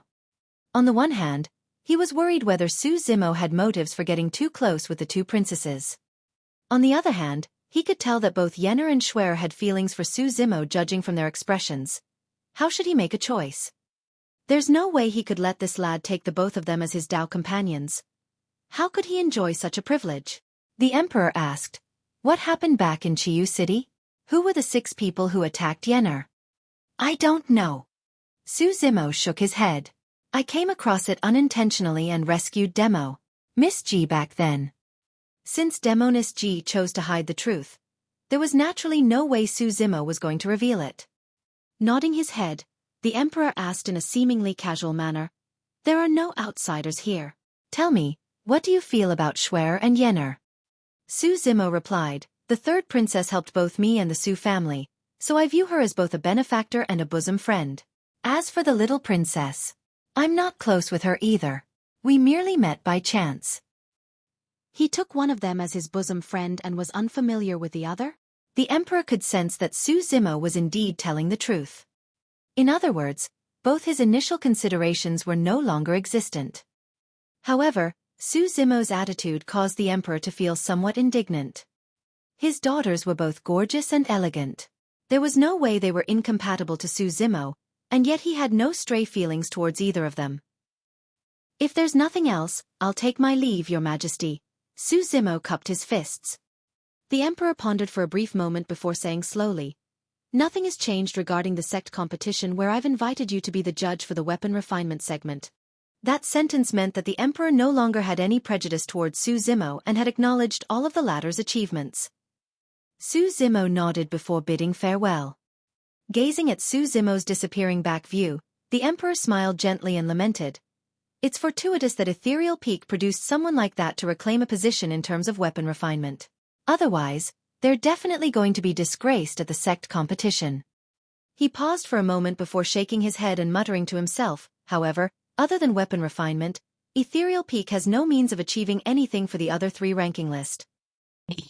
Yenner, what happened in Qiyu City? Share with me how Zimo managed to save your life. Ji Yaoxue asked curiously outside the Rain Admiration Pavilion. Demoness Ji blinked and surveyed her surroundings before tugging Ji Yaoxue's hand and tugging the latter to a corner. She made sure that no one was around before whispering, "Sister, I made that up. I don't know that young Master Su at all." Ha! Ji Yaoxue was stunned. Demoness Ji covered her mouth and chuckled. "I merely came over to help you because I heard that father was enraged. Hee hee, to think that father couldn't tell at all." "You!" Ji Yaoxue tapped Demoness Ji's fair and delicate forehead before laughing in an exasperated manner. "Father was not the only one. I bought your story too." Pausing for a moment, Ji Yaoxue retracted her smile and sighed softly. "However, if you hadn't appeared, Zimo truly might not have survived."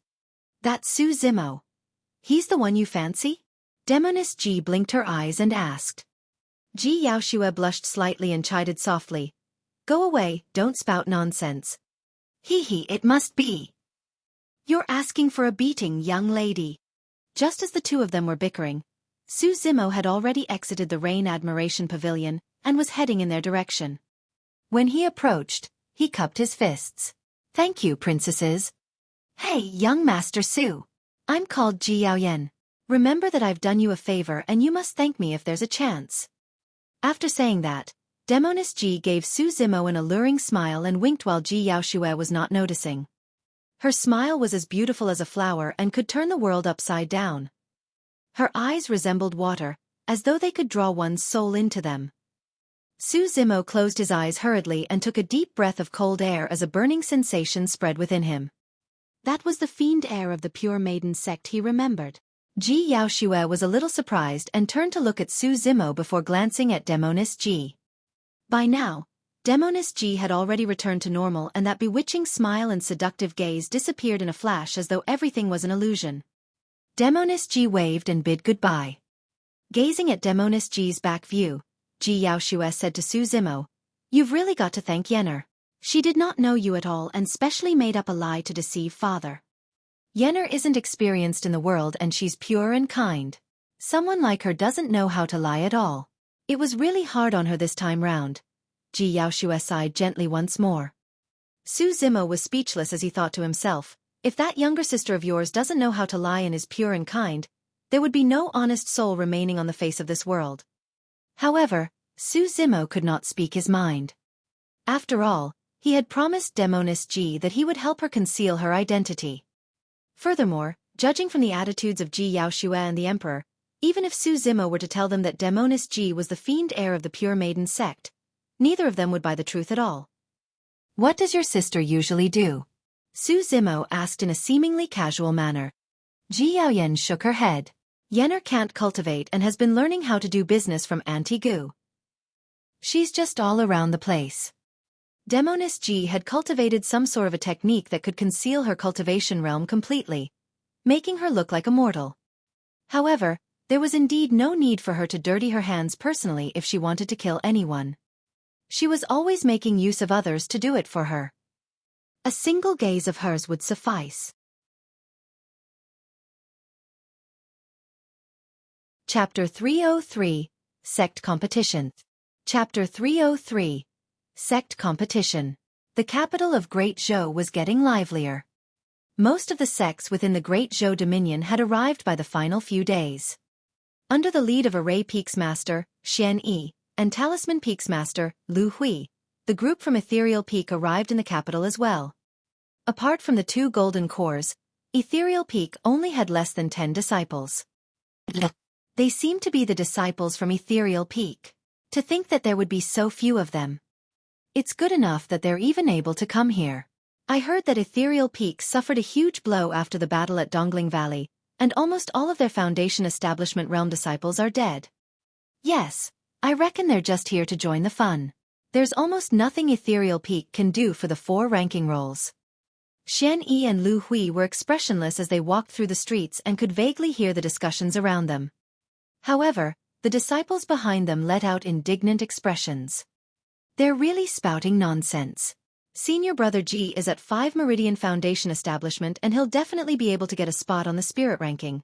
The person who spoke was round like a ball. It was none other than Little Fatty of Ethereal Peak. The senior brother Ji that Little Fatty was referring to wore gray robes and he had slender limbs. He was Ji Chengtian. Ji Chengtian was already one of Ethereal Peak's 3 great legacy disciples to begin with. At the same time, he was the only legacy disciple that survived the battle at Dongling Valley. 3 years ago, Ji Chengtian was only at 4 Meridian Foundation Establishment. Now, his cultivation realm was at 5 Meridian Foundation Establishment and he was the strongest of the inner sect disciples. When Ji Chengtian heard Little Fatty's words, he let out a bitter smile and his gaze darkened. Qin Yu, who was initially lauded as the #1 of the inner sect disciples and had hopes of breaking through to 6 Meridian Foundation Establishment before the sect competition, had died at Dongling Valley. Right now, apart from him, the strongest in Ethereal Peak was only at 3 Meridian Foundation Establishment. The sect did not even have any disciples at 3 Meridian Foundation Establishment. In other words, there was little hope for everyone else apart from him to vie for a spot on the spirit ranking of the sect competition. Ethereal Peak still had some hope for the talisman ranking. Long Ro had a deep attainment in terms of talisman crafting, and she was best among all the inner sect disciples. As for elixir and weapon refinement, even though the sect had sent a disciple in each segment over, they were merely taking part and had no chance of retaining a position on the elixir and weapon rankings. Xueqi said softly, actually, if junior brother Su was still alive, I'm sure he'll be able to retain a position on the weapon ranking given his capabilities. When they heard the words junior brother Su, everyone from Ethereal Peak fell silent and sighed. The 2 golden cores, Xianyi and Lu Hui, shook their heads and let out regretful expressions as well. Ji Chengtian and the others had the most complicated feelings towards Su Zimo. In that battle 3 years ago, Su Zimo had slain the young master of the Blood Crow Palace and sacrificed himself to lure more than half of the opposing cultivators away.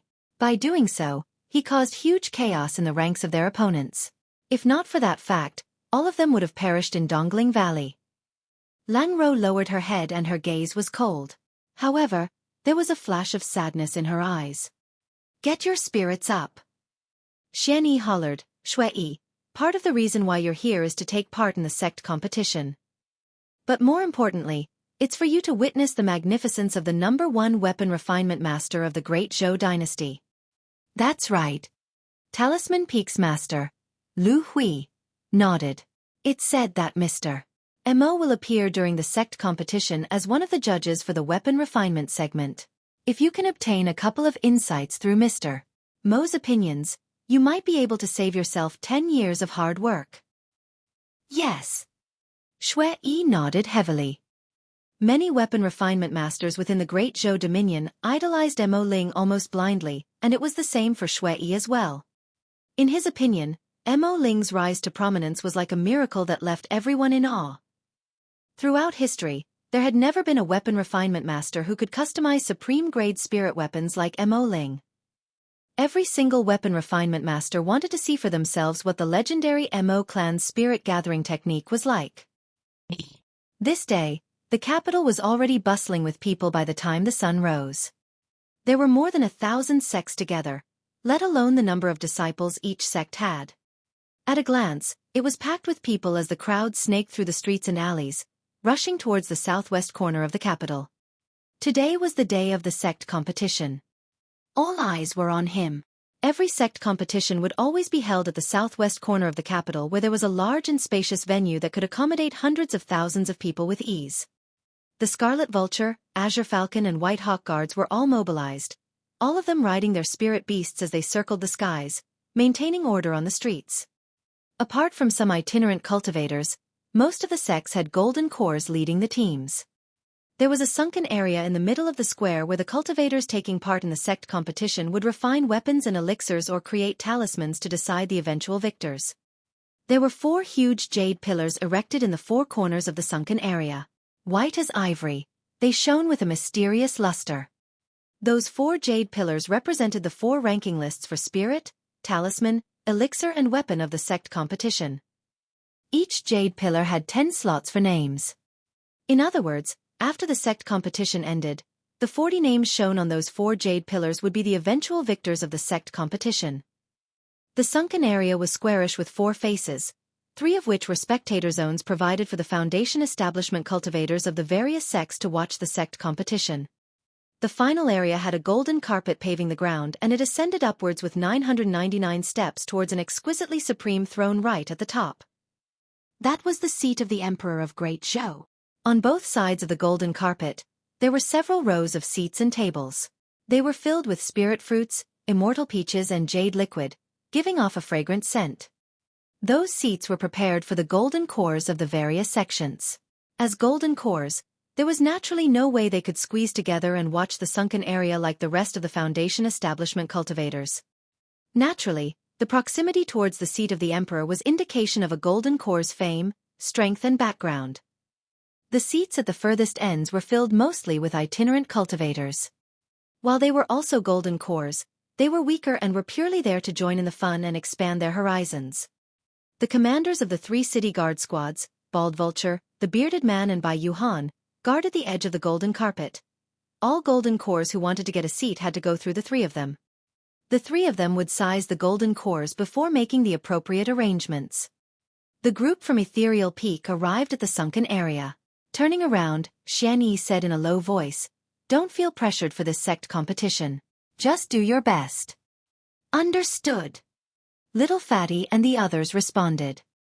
Even though they replied readily, every single disciple of Ethereal Peak looked slightly nervous.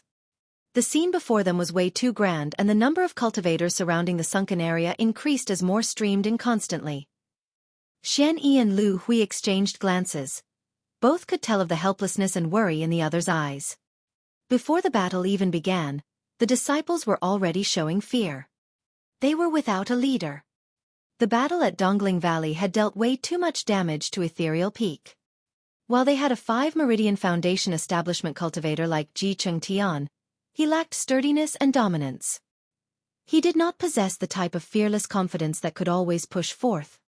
If he was alive, perhaps things would be different. Scenes flashed through Xueqi's mind. It was a green-robed cultivator with exquisite features. Although he was young, he always maintained his composure. The number 1 of 4 peaks who could refine elixirs, weapons, clear the 10 formations pagoda and defeat all his foes.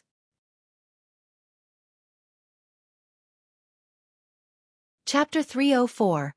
Who said that there is no one from Ethereal Peak that can refine weapons? Chapter 304. Who said that there is no one from Ethereal Peak that can refine weapons?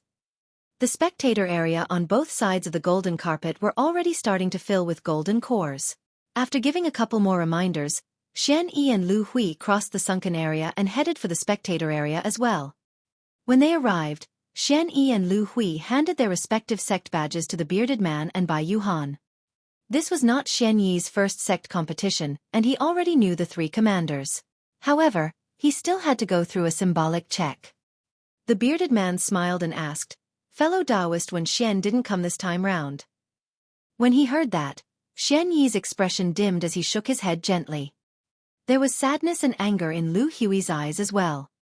The Bearded Man pondered for a moment and vaguely guessed what happened.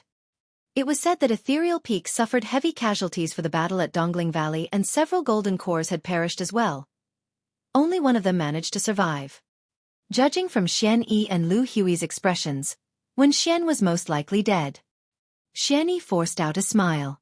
3 years ago, Ethereal Peak was attacked and many of our disciples were injured or killed. This time round, we only brought a couple of them over so that they can broaden their horizons. As for the 4 ranking lists, we don't harbor any hope of taking any positions.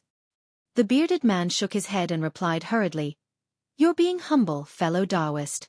Who would dare look down on any disciple of Ethereal Peak? Even if it's just one person, he's enough to crush all the other prodigies."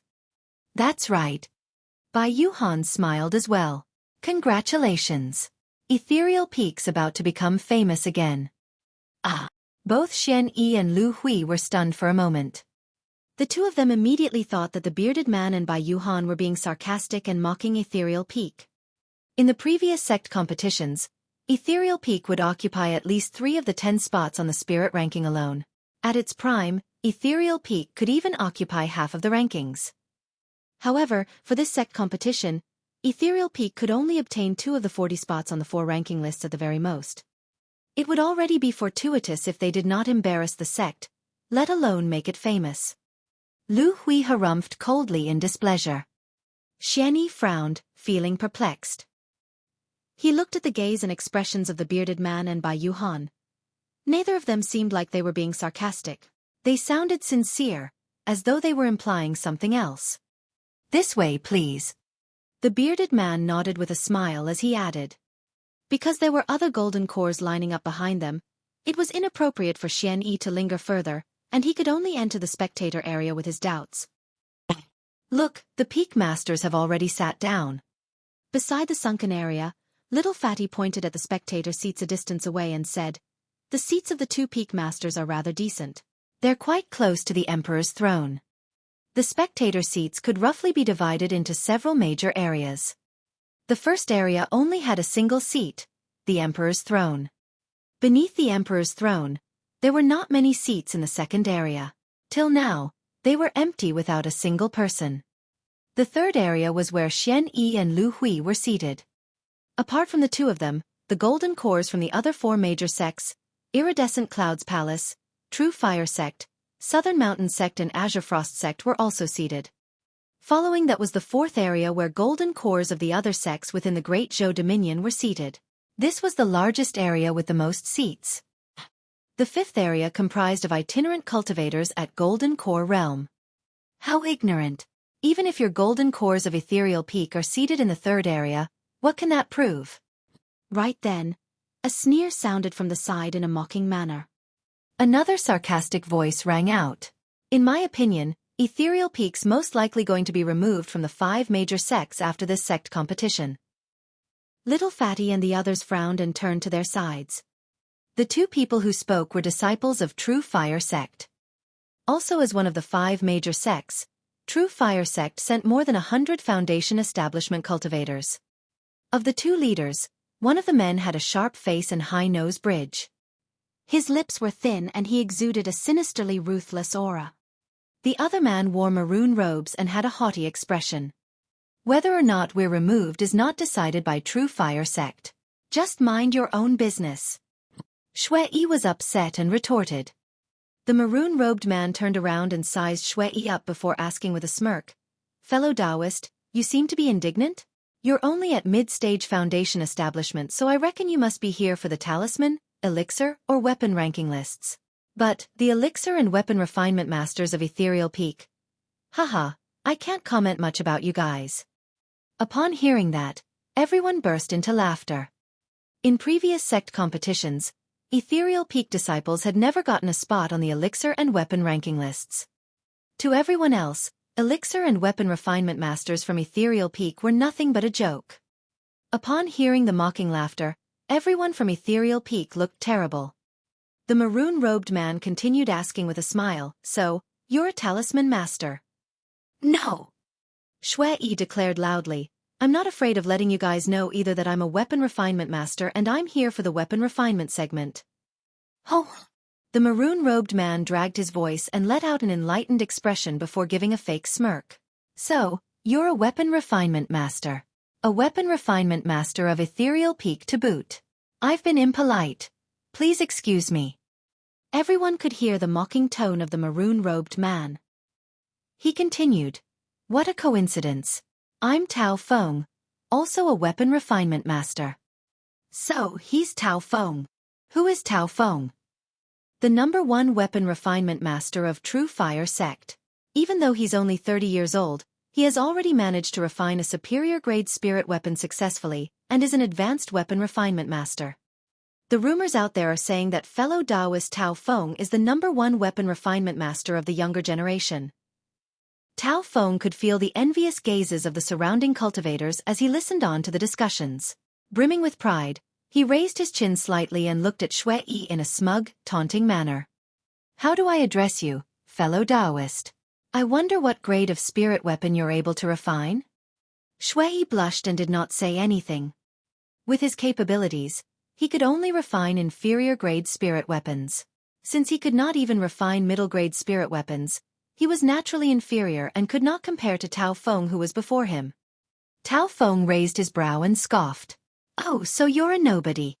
You." Xueqi glared at him. What's there to be cocky about? Little Fatty pouted. Mr. M.O., the #1 weapon refinement master of Great Zhou is 100,000 times better than you. If you've really got what it takes, go compete with him. Tao Feng declared proudly. Rumor has it that Mr. M.O. is a golden core, so he must have lived for a few hundreds of years. I dare to say that when he was at my age, Mr. M.O. was definitely not at my level. None of the cultivators present had the right to refute. Additionally, Tao Feng looked at Xueqi and scoffed coldly. Are you even qualified to call yourself a weapon refinement master? Let me advise you from now on, don't make a fool of yourself by coming forth like this anymore. Scram home and stay right there. Fuck. Little Fatty's blood surged and he was about to lash out. Junior brother. At the side, Ji Qingtun frowned and held back the enraged little Fatty before shaking his head. Forget it, let's not argue with them. Let's sigh. When they heard Ji Chengtian's sigh, everyone from Ethereal Peak went silent as a sense of helplessness surged through them. No matter what, the current Ethereal Peak was indeed inferior to others. When he saw that, Tao Feng was even more smug as he burst out laughing.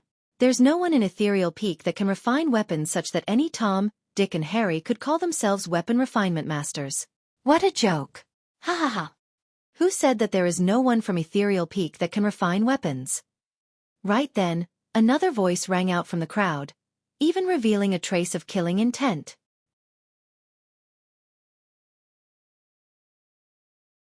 Chapter 305. You're not qualified. Chapter 305. You're not qualified. Many cultivators turned in the direction of the voice with curious expressions. Upon hearing that voice, Little Fatty, Lang Ro and Xueqi froze for a moment as confusion flashed across their eyes. After a brief pause, Little Fatty widened his eyes and exclaimed softly, "It's bro!" Lang Ro's expression changed as waves stirred in her eyes. There could only be one person that Little Fatty referred to as bro, Su Zimo. She could naturally tell that the person's voice was extremely similar to Su Zimo's. However, it was impossible. Su Zimo was clearly already. With a trace of anticipation and uneasiness, everyone from Ethereal Peak turned around. Not far away, a green-robed cultivator walked over from the crowd with Ethereal Peak's Sect badge hanging at his waist. He had delicate features and exuded an elegant aura, making him look like a frail scholar. However, for some reason, as he walked through the massive crowd, the surrounding cultivators gave way to him subconsciously. It was as though there was an invisible field of pressure surrounding the green-robed cultivator. After he walked over, everyone regained their senses with lost expressions, wondering why they gave way to him in the first place. Ah! At that moment, Lang Ro's cold demeanor underwent a drastic change as she exclaimed and covered her mouth. Ji Qingtian was stunned and his eyes were filled with disbelief. J Junior brother Su. Why, you're alive. Xueqi's voice was trembling with excitement. Little Fatty pushed through the crowd and rushed in front of Su Zimo in the blink of an eye. He pounded on Su Zimo's chest, which gave off a resounding echo before grinning foolishly. It's real, it's real. Ha! Ha ha ha! Su Zimo smiled gently and his gaze swept past Lang Ro, Xueqi, Ji Qingtian and the others before nodding his head. Even though he had asked about the outcome of the battle at Dongling Valley, Su Zimo felt a sense of sadness when he saw the small number of people arriving from the sect. This should not have been the case. Ethereal Peak should have had more than 100 elite Foundation establishment cultivators and a majestic form. Even disciples of True Fire Sect should not have dared to speak so rudely to disciples of Ethereal Peak. But now, everyone from Ethereal Peak could only lower their heads in helplessness and choose to retreat against the provocations from disciples of True Fire Sect. Su Zimo was enraged, but his expression turned colder. Bro, where have you been for the past 3 years? Why haven't there been any news of you at all? How did you manage to survive back then? Little Fatty had countless doubts and was waiting for Su Zimo to resolve them. It's a long story. I'll tell you in the future if there's a chance. Sweeping his gaze across the many disciples of True Fire Sect, Su Zimo asked in a cold manner, who was the one who said that there is no one from Ethereal Peak who can refine weapons? I did. Tao Feng sized up Su Zimo, twisted his neck and scoffed. Why? Are you unhappy? You even said that the weapon refinement masters of Ethereal Peak are jokes? Su Zimo did not answer and continued asking. That's right, I said that. Tao Feng laughed. Also, I'm telling you that it is the truth. If you're unhappy, it's easy to settle things. Just come and compete against me. Junior brother Su, compete against him. We believe in you. Xueqi clenched his fists. Even though Xueqi had not seen Su Zimo for 3 years, he believed that the latter's skill in weapon refinement was still stronger than his. In fact, Su Zimo might even be able to refine middle-grade spirit weapons by now. Do you dare to compete, huh? Tao Feng glared at Su Zimo in a provocative manner. Su Zimo did not even look back and remarked indifferently, "You're not qualified to compete with me." The crowd quietened down instantly. In an instant, it became even noisier. Haha, this kid is really funny. He's the first one who dares to say that Tao Feng isn't qualified. Who is this guy? He really doesn't know his place. He should be inexperienced and ignorant. To think that he would dare spout of such nonsense without even knowing who Tao Feng is, he's really an embarrassment to Ethereal Peak. Laughter erupted from the crowd and many cultivators pointed and gossiped about Su Zimo. Tao Feng was very pleased as he smiled at Su Zimo smugly, as though he was looking at a joke. Su Zimo? Suddenly, a girl's voice that carried some doubt in it came from the other side of the crowd. Su Zimo turned around and their eyes met. There was a slight pause before the two of them peeled their gazes away and returned to normal. It was Xueqi. The crowd at that side was filled with disciples from Iridescent Cloud's palace and Xueqi was amongst them.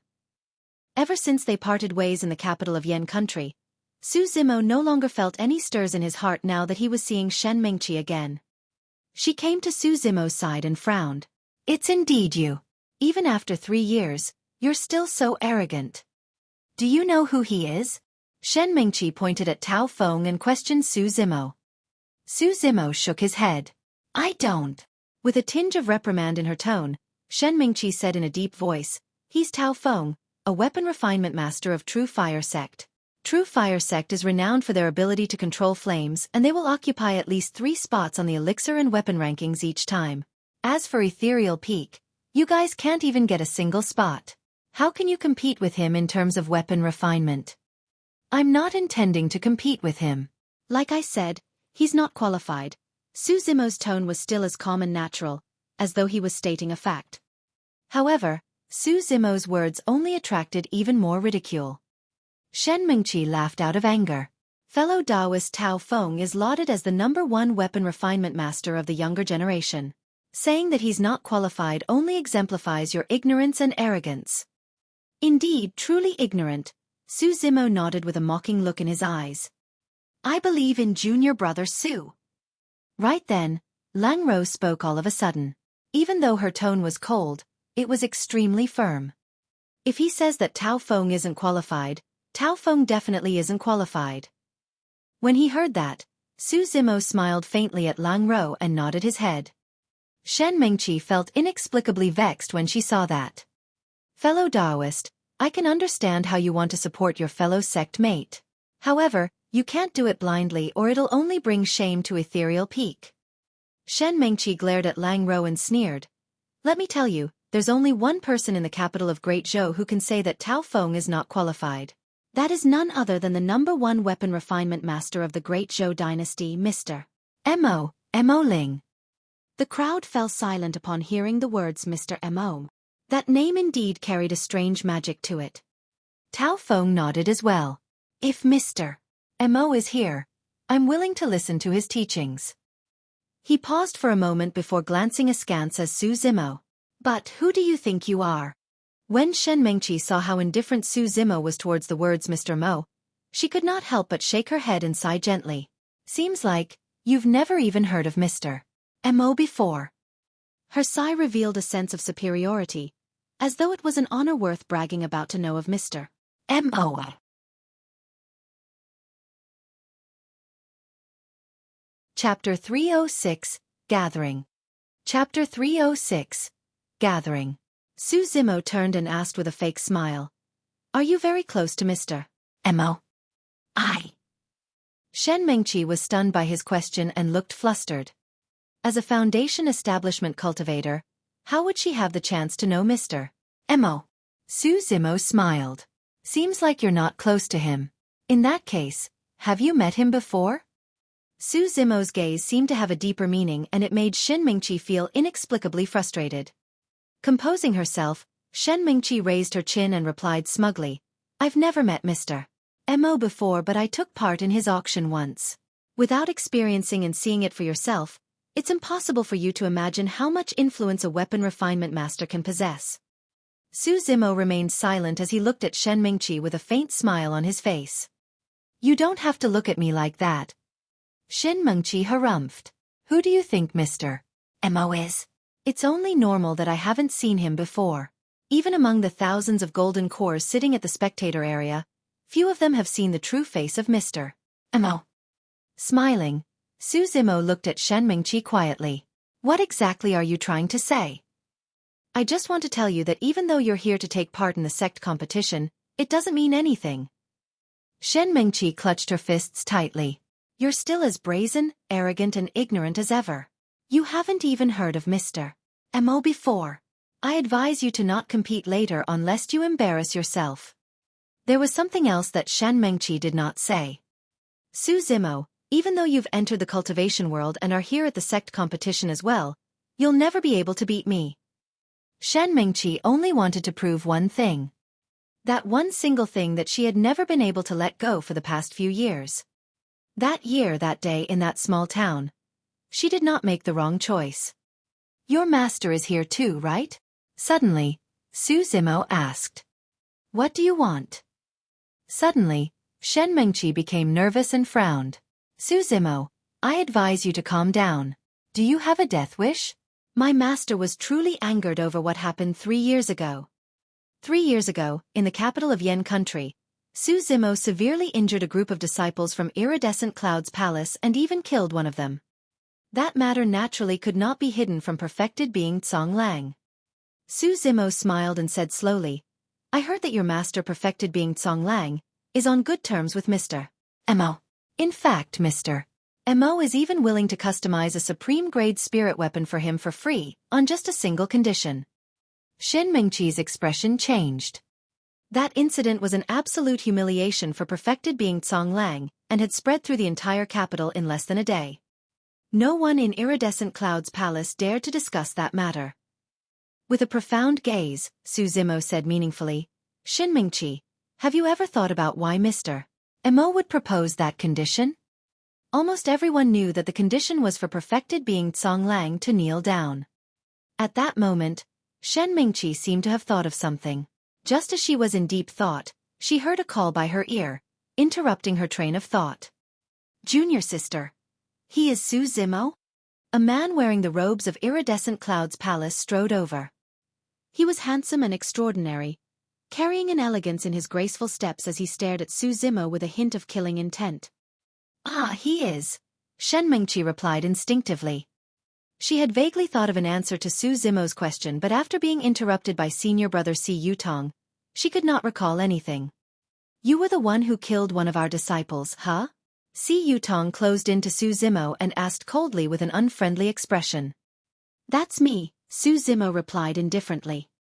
This punk is really daring to kill cultivators of Iridescent Cloud's palace.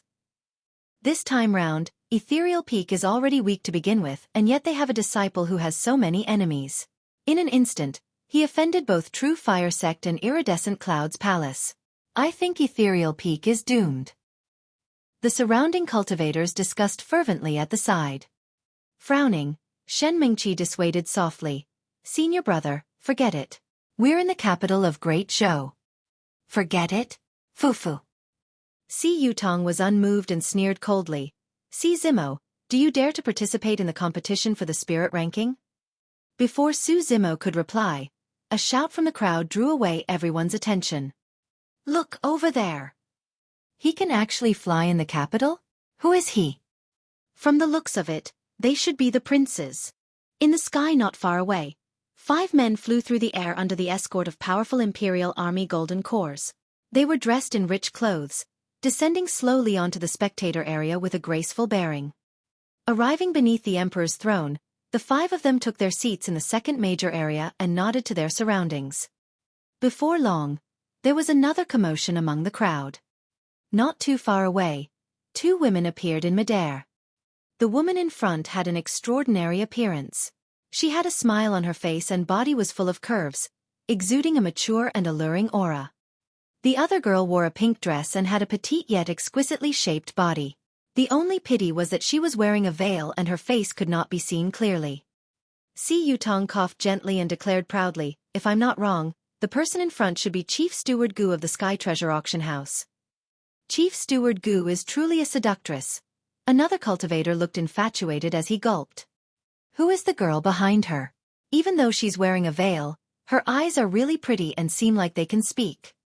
As everyone discussed, the girl in pink suddenly turned around and looked towards them. Her big and clear eyes blinked before curving into a pair of crescents as she beamed widely. "Look, that girl in pink is looking at me." "Don't talk nonsense. She's definitely looking at me." The surrounding cultivators started arguing. Tao Feng of True Fire Sect sneered internally, but he pretended to be calm and nodded towards the girl in pink. It was the same for Si Yutong, who hurriedly nodded and gestured, thinking that the girl in pink had noticed him. When Su Zimo saw that, he sighed internally. Demoness Ji's methods were truly formidable. If she were to grow further in the future, she would definitely be someone who could overturn the world with her fingers. Under everyone's watchful gazes, Gu Shi and Demoness Ji descended slowly, arriving at the second spectator area and sat down together with the princes. Most of the cultivators were unsure who the second area was reserved for. But now, everyone was enlightened. The second area was occupied either by the royal family or the most influential cultivators in the capital. There weren't many seats in the second area, and there were only 2 remaining after Gu Shi and Demoness Ji took their seats. "Look!" Someone in the crowd pointed into the distance and exclaimed. In the sky far away, a group of palace maids flew through the air. They wore thin veils with ribbons around their necks, looking extremely ravishing. They seemed like they were treading on the clouds as they escorted a graceful and luxurious carriage over. Within the carriage, a slender and exquisite figure sat. Her appearance was faintly indiscernible under the guise of the bead curtain. There were more than 100,000 cultivators surrounding the sunken area. At this moment, all of them watched with agape mouths and shocked expressions.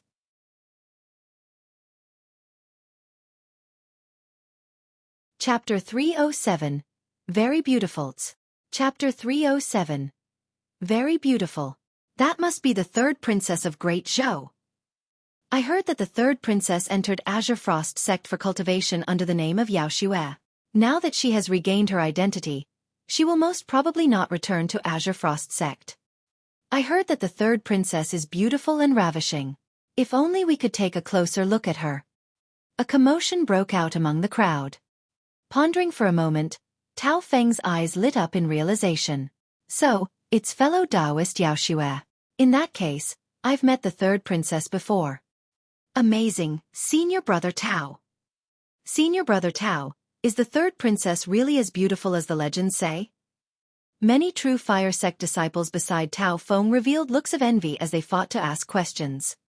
Tao Feng was delighted. On the other side, Si Yutong smiled leisurely and said, I was fortunate enough to have conversed with fellow Taoist Xueqi before. Back then, I already had a feeling that she was unique and had an extraordinary aura. So, this is her true identity. It's no wonder then. Si Yutong's sentence was extremely particular. On the one hand, he was boasting that he had once chatted with the 3rd princess of Great Zhou. On the other hand, he was subtly praising himself for his keen observation. Naturally, his words attracted flattering from a group of cultivators as well. Apart from Iridescent Cloud's Palace, Ethereal Peak and True Fire Sect, there were hundreds of Foundation Establishment disciples from Azure Frost Sect. When they heard the discussions over at the side of Tao Feng and Si Yutong, many Azure Frost Sect disciples scoffed coldly. One of them said, Senior Brother Jun and Senior Sister Xueqi are close friends and yet he isn't even saying anything. Yet, you guys are bragging over seeing her or talking to her once. How laughable. Isn't that right? Only Senior Brother Jun is worthy of Senior Sister Xueqi. The senior brother Jun that the Azure Frost Sect disciples were mentioning was Jun Hao, the #1 of all Foundation establishment cultivators in Azure Frost Sect. He had courted Yao Xue painstakingly for many years, but her attitude towards him had always been neutral. At that moment, Jun Hao was standing in front of the many disciples of Azure Frost Sect, hands behind his back. He looked dignified and merely smiled faintly without saying anything upon hearing the comments. As everyone discussed, the carriage that was originally headed for the Spectator area suddenly paused. Changing directions, it moved towards them slowly. This. Could it be that the third princess is coming over?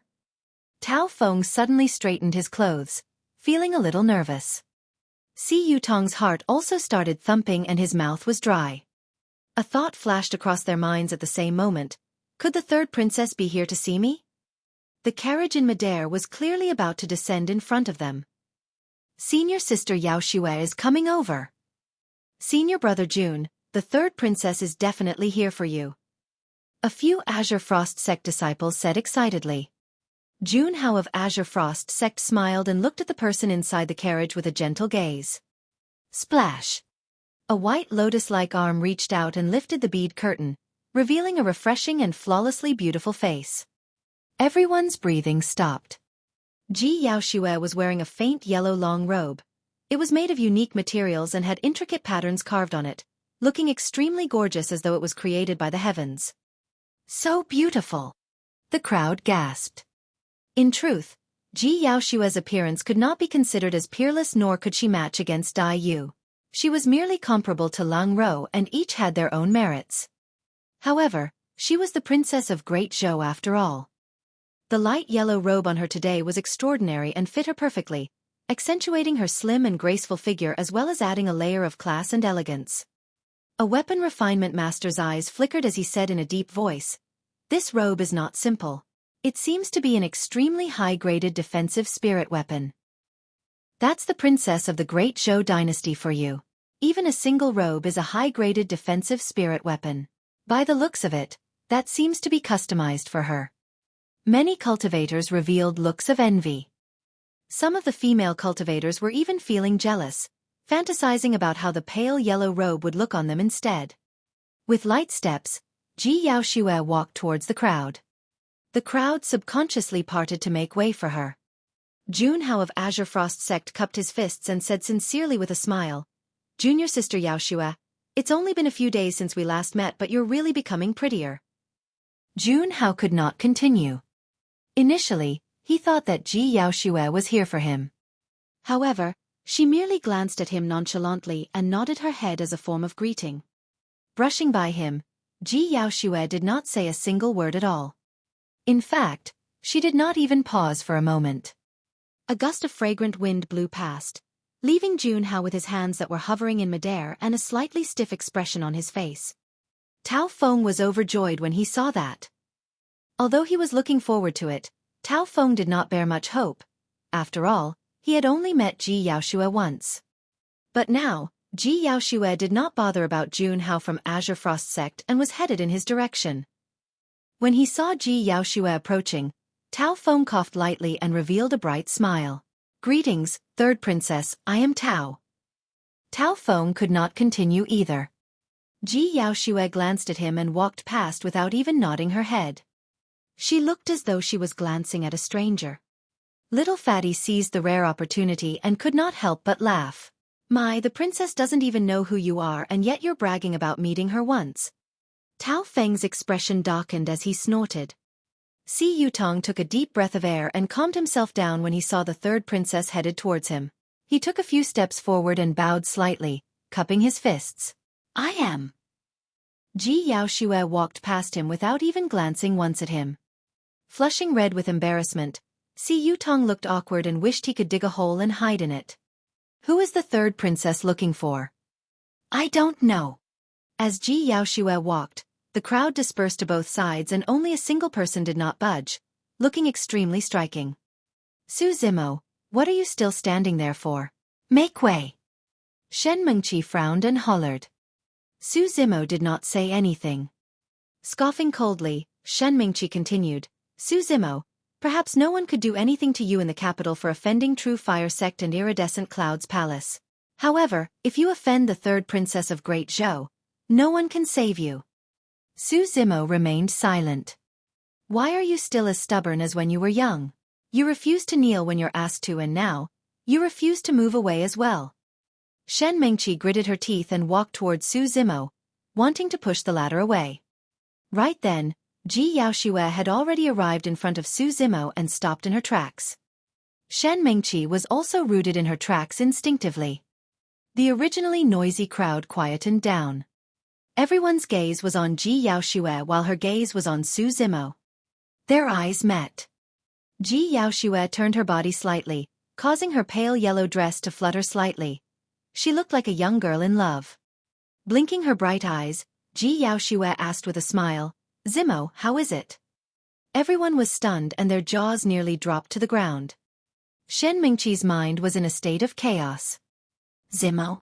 The third princess was referring to him as Zimo. Why was she calling him so intimately? What rights did she have? Ji Yaoxue's question was vague and no one understood what she was asking. However, she knew that Su Zimo would definitely understand. After all, that pale yellow dress was personally gifted to her by this person. Su Zimo nodded. Very beautiful. The next moment, she smiled like a flower.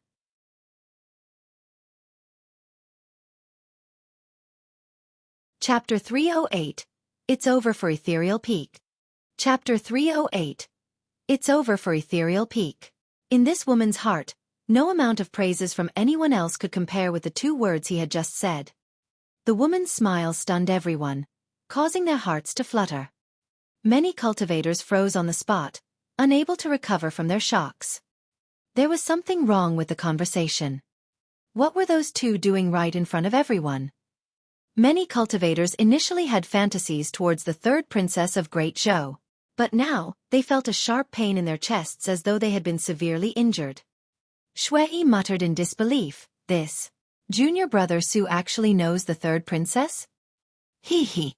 Little Fatty pinched his chubby chin as the flames of gossip burned in his eyes. With a perverted smile he said, "From the looks of it, their relationship isn't simple at all." Tao Feng's face darkened as he looked at Su Zimo with obvious hostility. Si Yutong had long returned to the crowd after his utter embarrassment. He had a glum expression and snorted. "What's going on? She isn't here for senior brother June? Who is that man? Why is he so close to senior sister Yaoxue?" Many of the Azure Frost Sect disciples frowned and whispered among themselves. Junhao took a deep breath and lowered his eyes. His hands behind his back were clenched so tightly that veins popped out of them for a brief moment before disappearing thereafter. Ji Yaoxue was delighted upon receiving Su Zimo's acknowledgement and said softly, "Wait here for a while. The sect competition is about to start." "Yes." Su Zimo nodded. "I'll head over first then." Smiling for a moment, Ji Yaoxue waved at Su Zimo before turning to leave in front of everyone. Her actions earlier were rather bold and she had mustered up her courage. Now that she thought about it, her heart was still pounding. In addition to the burning gazes around her, even though she was a princess, she could not help but feel a little shy and embarrassed to continue staying. Ji Yaoxue noticed the occasional shyness and gentleness revealed by Ji Yaoxue. He could not help but frown with a subtle sadness in his eyes. Right after, his expression changed and his eyes flickered in thought. Something was not right. There was something off about what Ji Yaoxue said. She said that the sect competition was about to start and asked Su Zimo to stay here for a while. What was she going to do after that? Or rather, what was this Su Zimo going to do? Wasn't he merely going to take part in the sect competition?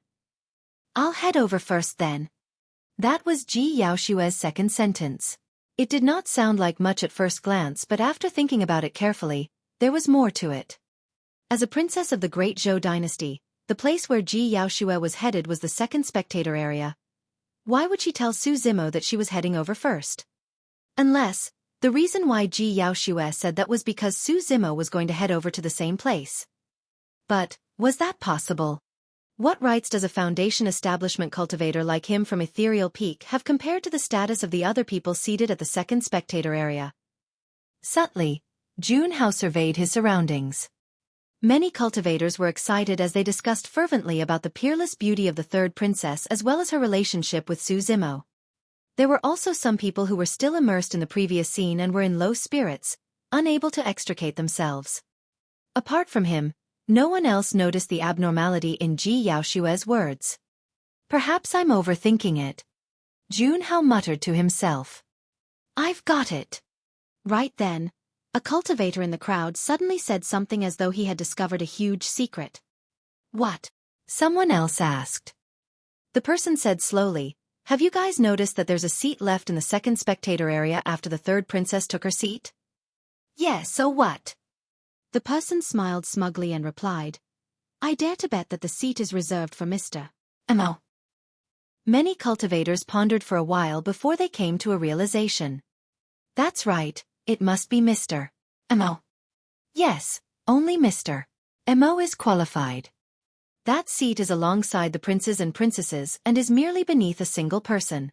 Indeed, only Mr. Mo is able to suppress every other golden core out there. When he heard the discussions around him, Junhao let out a long breath and burst out in laughter. Since that seat is reserved for Mr. Mo, it has nothing to do with Su Zimo. In that case, I have indeed been overthinking things. In reality, among the spectators, the elders of True Fire Sect had seen how Mr. Mo looked like in the palace. However, there was a huge distance between the spectator area and the sunken area. Furthermore, there were more than 100,000 Foundation establishment cultivators, making the crowd seem like a black patch. The elders were not paying attention to that side at all. Most of the golden cores at the spectator area were chatting merrily as they toasted one another. Even though the sect competition was between the Foundation establishment cultivators, it was also an opportunity for many golden cores to expand their networks and influence. Senior brother, what are you thinking about? Xueqi was staring at the large crowd of Foundation establishment cultivators in a daze with a hint of melancholy on his face. When Lu Hui saw that, she could not help but feel worried and asked. Retracting his gaze, Xueqi shook his head. It's nothing. A commotion broke out in the crowd from afar earlier. In that confusion, he seemed to have caught sight of the sleeves of a familiar-looking set of green robes. However, it was drowned in the crowd in the blink of an eye. Xueqi sighed gently, knowing that he was merely hallucinating out of mental exhaustion. Fellow Taoist Xueqi. Right then, a greeting sounded from the side. Glancing over, Xueqi caught sight of the person who spoke. Perfected Being Songlang of Iridescent Clouds Palace. Perfected Being Songlang raised his glass and asked with a smile. I heard that Ethereal Peak has an inner sect disciple called Su Zimo. I wonder whose disciple he is? Xueqi frowned. Why the question, fellow Taoist Songlang? Phew, nothing much. Perfected Being Songlang laughed gently. I've got some grudges with that kid and I want to ask for him from Ethereal Peak. I wonder if you could do me the favor. No. Xueqi rejected him without thinking twice. Perfected Being Songlang narrowed his long eyes slightly. He said slowly with a darkened expression, that person killed 2 of my sect's disciples. How should we settle that debt? They have no one to blame for dying due to their inferiority in skills. Don't you find it shameful for a golden core like yourself to come seek revenge? Xueqi sneered. Perfected Being Songlang replied leisurely, Xueqi, let me advise you not to ruin the relationship between Iridescent Clouds Palace and Ethereal Peak over a mere Foundation establishment cultivator. Are you representative of the entire Iridescent Clouds Palace, Perfected Being Songlang? With just a few words, the both of them were already at odds. Right then, someone beside laughed sinisterly. Brother Songlang, there's no need to engage in a verbal battle with him. Ethereal Peak is already declining and yet he is so tough with his words? He's only asking for trouble. Sima Ji, what are you trying to do? Xueqi's expression changed slightly. Perfected Being Songlang laughed. Brother Sima, what do you need from me? Sima Ji of True Fire Sect remarked casually. Ethereal Peak merely brought a couple of people this time round. As long as our sects join forces for the spirit ranking competition, Ethereal Peak can do nothing even if they have a 5 Meridian Foundation establishment cultivator. Very well, we'll let Ethereal Peak return empty-handed without a single spot this time round. A look of mockery flashed in perfected being Songlang's eyes as he laughed. One of the 5 major sects? Fufu, it's over for Ethereal Peak.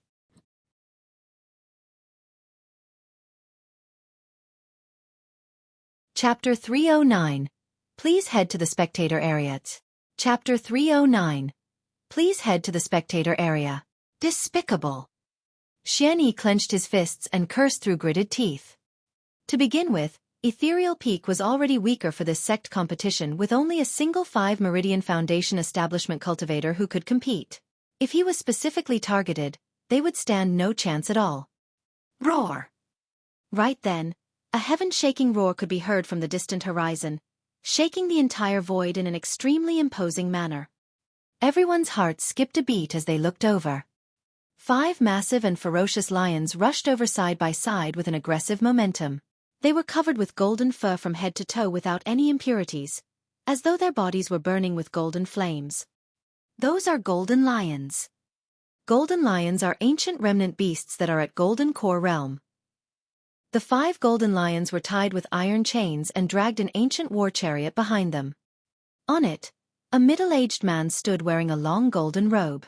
His eyes were like lightning, exuding authority by themselves, and he exuded a domineering aura that swept across the world. The man on the chariot was none other than the Emperor of Great Zhou.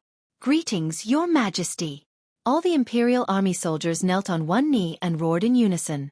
They were so loud that it was terrifying. All the golden cores at the Spectator area got up hurriedly and cupped their fists, nodding in acknowledgement. Soldiers, please rise. Everyone, please sit. The Emperor's tone was calm as he leaped down from the war chariot. Arriving at the highest seat of the Spectator area, he sat down. I finally caught sight of the Emperor of Great Zhou. We didn't come for this sect competition in vain. What a strong aura. I almost knelt down because of it too. Around the 4 jade pillars, many Foundation establishment cultivators were impressed by the magnificence of the Emperor as they discussed excitedly in hushed voices. Su Zimo's expression was indifferent and his eyes were calm as water. It was as though he was unaffected by the Emperor's arrival. Shen Mengqi swept her glance over and asked in a seemingly casual manner, Su Zimo, how did you know the Princess of Great Zhou? What has it got to do with you? Su Zimo asked instead without even looking at Shen Mengqi. She harumphed coldly. Shen Mengqi, don't be smug. What's so great about knowing the princess? Besides, let me remind you that you were already enemies of Iridescent Cloud's Palace and True Fire Sect to begin with. Now, even the disciples of Azure Frost Sect are showing signs of hostility towards you because of the princess. Scoffing coldly, Shen Mengqi continued.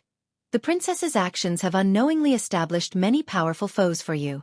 Let's see how you deal with things later on. Su Zimo smiled calmly. Spectator area.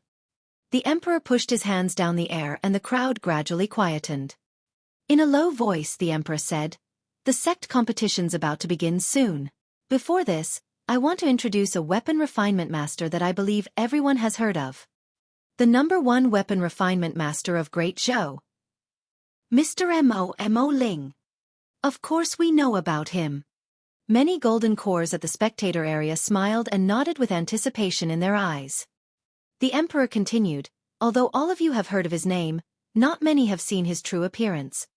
That's right. Perfected being Yi Ning smiled bitterly. Previously, I wanted to thank Mr. Mo personally. It's a pity I didn't get to meet him. Perfected being Yun Shan of Southern Mountains Sect nodded as well. That's right. Mr. Mo is way too mysterious. The Emperor smiled and said, I invited Mr. Mo here to be the judge of the weapon refinement segment for the sect competition this time round. Soon, all of you will be able to meet him. Many golden cores were shaken. Which golden core wouldn't want to befriend a weapon refinement master who could customize supreme-grade spirit weapons? Perfected being Songlang narrowed his eyes and scanned the surroundings. He wanted to see who exactly this Mr. Mo was and what grudges they had such that the latter humiliated him in public. Around the 4 jade pillars, many Foundation establishment cultivators stared at the distant sky with widened eyes, wanting to see the legendary Mr. Mo at the first instance. How do you guys think Mr. Mo's going to arrive? Don't worry, his entrance will definitely not be lesser compared to the princes and princesses. Given Mr. Mo's status and strength, I believe he can even ride a pure-blooded ferocious beast over. Everyone discussed excitedly. Little Fatty turned around as well and asked excitedly, "Bro, how old do you think Mr. Mo is? How does he look like?" Su Zimo replied, "In his 20s. Ha ha ha. The moment Su Zimo spoke, everyone burst into laughter. Many people looked at Su Zimo as though they were looking at an idiot. Tao Feng's eyes were filled with mockery as he chuckled. Weapon refinement masters of Ethereal Peak are truly jokes. Fufu. Shin Mengqi frowned. Su Zimo, if you don't know, just say that you don't know. Nobody is going to blame you for that. By spouting nonsense, you will only attract ridicule by others and expose your ignorance. Oh. Su Zimo raised his brow. Shen Mengqi continued in a low voice. Mr. Mo can customize supreme-grade spirit weapons. Do you think that someone in his 20s can do that? Even someone like me who doesn't know how to refine weapons know of that logic. At that moment, the Emperor's voice sounded once more. In fact, Mr. Mo has long arrived and he's amongst you guys. Ah, Mr. Mo is already here? Where? At the Spectator area, all the golden cores turned around instinctively, only to realize that the people around them were also looking back with confused expressions. The Emperor raised his voice, "Mr. Mo, please head to the Spectator area." The moment he finished speaking, more than 1,000 golden cores and more than 100,000 Foundation establishment cultivators fell silent suddenly. Everyone scanned their surroundings constantly with bated breaths. Everyone from Ethereal Peak, Tao Feng, Jun Hao, Si Yutong and Shen Mingqi were searching instinctively as well. All of a sudden, a figure moved past the crowd, attracting the attention of everyone. Su Zimo, what are you doing? Shen Mingqi frowned and yelled. Su Zimo was unmoved. Tao Feng laughed coldly. This guy really doesn't know any better. He's even acting brazenly before the Emperor. They're calling for Mr. Mo, not you, Shen Mingqi shouted again. However, her expression changed starkly, as though she had suddenly realized something. Seemingly oblivious to everything, Su Zimo continued to walk forward. He patted little Fatty who was dumb-stricken on the shoulders and smiled faintly before exiting the crowd. Jun Hao of Azure Frost Sect shuddered as he looked at Su Zimo's back view, guessing a vague possibility. It did not matter how absurd or crazy that possibility was. In the blink of an eye, Su Zimo was exposed in the midst of more than 100,000 Foundation establishment cultivators. Under everyone's scorching gazes, Su Zimo did not look uneasy at all. Instead, he walked forward calmly with his hands behind his back. Crossing the sunken area, he headed towards the Spectator area. Who is that person? Why is he heading there? He's only in his 20s, he can't be Mr. Mo. That's right. How can Mr. Mo be a Foundation establishment cultivator? Many cultivators in the crowd sneered. After sneering, everyone looked at Su Zimo who was getting further away from them. Suddenly, a strange silence filled the crowd. A weak voice sounded. None of us have ever met Mr. Mo before. Why can't he be a Foundation establishment cultivator in his 20s? No one replied. Everyone was waiting for an answer.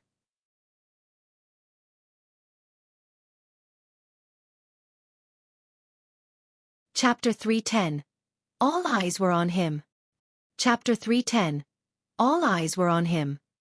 In the Spectator area, the many golden cores started scanning their surroundings and discussing the moment the Emperor finished his sentence. All of them wanted to spot Mr. Mo right away. Some golden cores noticed a green-robed cultivator approaching from afar, but they did not take it to heart. That was a Foundation establishment cultivator in his 20s after all, and no one paid attention. However, as time passed by, no one within the Spectator area stood forth. However, the green-robed cultivator who was headed over approached closer and closer. More golden cores were starting to notice this. Elder Zhang of True Fire Sect had met Mo Ling in the palace before. When he caught sight of the green-robed cultivator heading over, he merely harumphed. However, Elder Zhang focused his gaze immediately after, and it remained stuck on the sect badge that was hanging on the green-robed cultivator's waist. While he had indeed caught sight of Mo Ling's appearance before, he did not know of the latter's true identity, let alone know what the latter had to do with Ethereal Peak. Sima Ji frowned and asked, Elder Zhang, haven't you met this Mo Ling before? Where is he? How could this be? How could this be? He's from Ethereal Peak.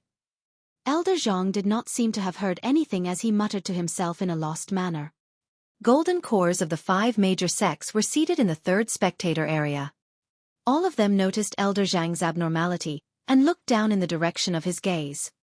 The golden cores of Azure Frost Sect and Southern Mountain Sect did not have much of a reaction, merely frowning. They were puzzled as to why this Foundation establishment cultivator of Ethereal Peak was walking over. However, perfected being Songlang narrowed his eyes and there was a flash of killing intent in them. Su Zimo. Do you think that I won't be able to lay my hands on you because you have Ethereal Peak backing you? Perfected being Songlang sneered and finished his wine in one gulp. Ah! Lu Hui gasped and looked at the green-robed cultivator who was afar in disbelief. Xian Yi's expression changed as well. In the midst of his emotional turmoil, he leaped up with joy in his eyes.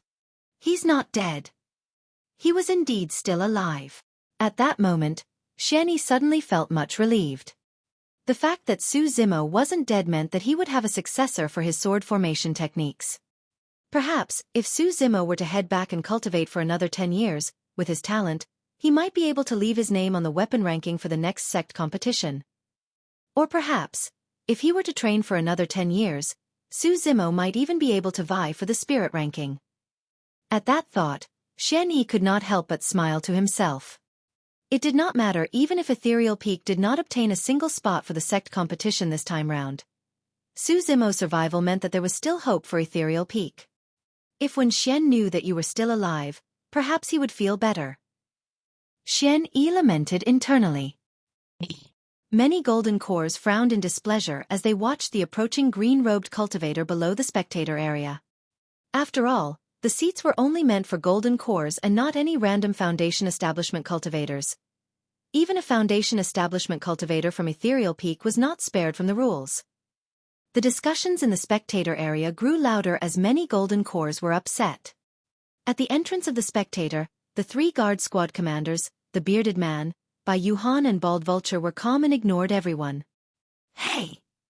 One of the golden cores drank quite a bit and his cheeks were red. With alcohol bolstering his courage, he stood up and shouted to the 3 commanders. Fellow Taoists, who is that? The man raised his wine glass and pointed to Su Zimo unsteadily while burping. The 3 commanders lowered their eyes and remained silent. The person's body swayed and looked intoxicated as he shouted, "This is the spectator area for golden cores. What's that person doing here? You guys are guards of the capital and Imperial Army soldiers. Why aren't you chasing him away?" The 3 commanders remained motionless, as if they had not heard anything. The discussion in the spectator area quietened gradually. Some of the shopper cultivators slowly regained their senses. The 3 commanders were not stopping the green-robed cultivator who was approaching, and the Emperor was being silent about it as well. What did that mean? Pest. Many cultivators gasped and their expressions changed. Could it be? Could that young Foundation establishment cultivator be? The drunk golden core sobered up a little as well. Shaking his head, he struggled to open his eyes and look at the approaching person. At that moment, the gazes of more than 1,000 golden cores and more than 100,000 Foundation establishment cultivators landed on that green-robed cultivator who was about to step on the golden carpet. All eyes were on him. Su Zimo arrived before the spectator area, and the 3 commanders on both sides bowed with cupped fists. "Please take your seat, Mr. Mo." Nodding his head, Su Zimo stepped on the golden carpet and walked up with a calm expression. Boom! Those words fell as if a gigantic rock was thrown into the middle of a calm lake surface, causing a storm to brew in everyone's hearts. The massive square was completely silent at that moment, as though everyone was strangled by an invisible force and could not breathe. It was the same at the spectator area as well. Above and below, time seemed to have stopped. Everyone was petrified on the spot motionlessly, and the green-robed cultivator on the golden carpet was the only one who was continuing with his footsteps one by one. Clang! The wine glass in the hands of the drunken golden core fell to the ground with a resounding clash.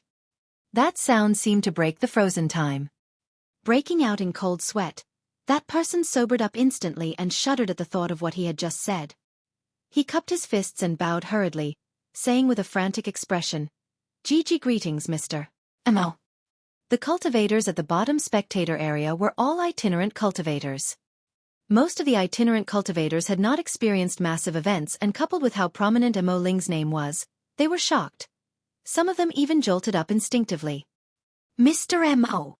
Mr. Mo!" As Su Zimo advanced, rows of golden cores stood up on both sides of the spectator area, bowing with cupped fists. It was a spectacular sight. It was a formidable event. At that moment, everyone forgot about the age and cultivation of that man before them. All they could feel was shock and awe coming from the green-robed cultivator. He had an aura superior to everything that was impossible to resist. The higher the stairs, the greater the strength and status of the golden cores on both sides. Initially, some of the golden cores at the back had no intention of standing up to greet because of their statuses. However, they were helpless against the hundreds of golden cores before them who were standing up. They would seem like eyesores if they continued sitting. With almost no time to contemplate, coupled with the fact that their minds were in a mess, they stood up automatically when Su Zimo approached. As Su Zimo walked, the golden cores at the spectator area had all turned into part of the background. "Well, well, well." Xian Yi's heart skipped a beat as he remarked repeatedly. Even as a golden core, Lu Hui covered her mouth with reddened eyes. Finally, she could not contain her emotions and cried. When they arrived in the capital, they had suffered too much ridicule and mocking gazes. News of how Ethereal Peak was weakened, how Ethereal Peak could not hang on anymore, and how they were about to be kicked out of the 5 major sects spread endlessly. She had no way of refuting all of that. But at this moment, all of those rumors were gone with the wind. She finally understood why the 3 commanders told them that Ethereal Peak was about to become famous again. From this day forth, who would dare claim that Ethereal Peak has nobody worthy?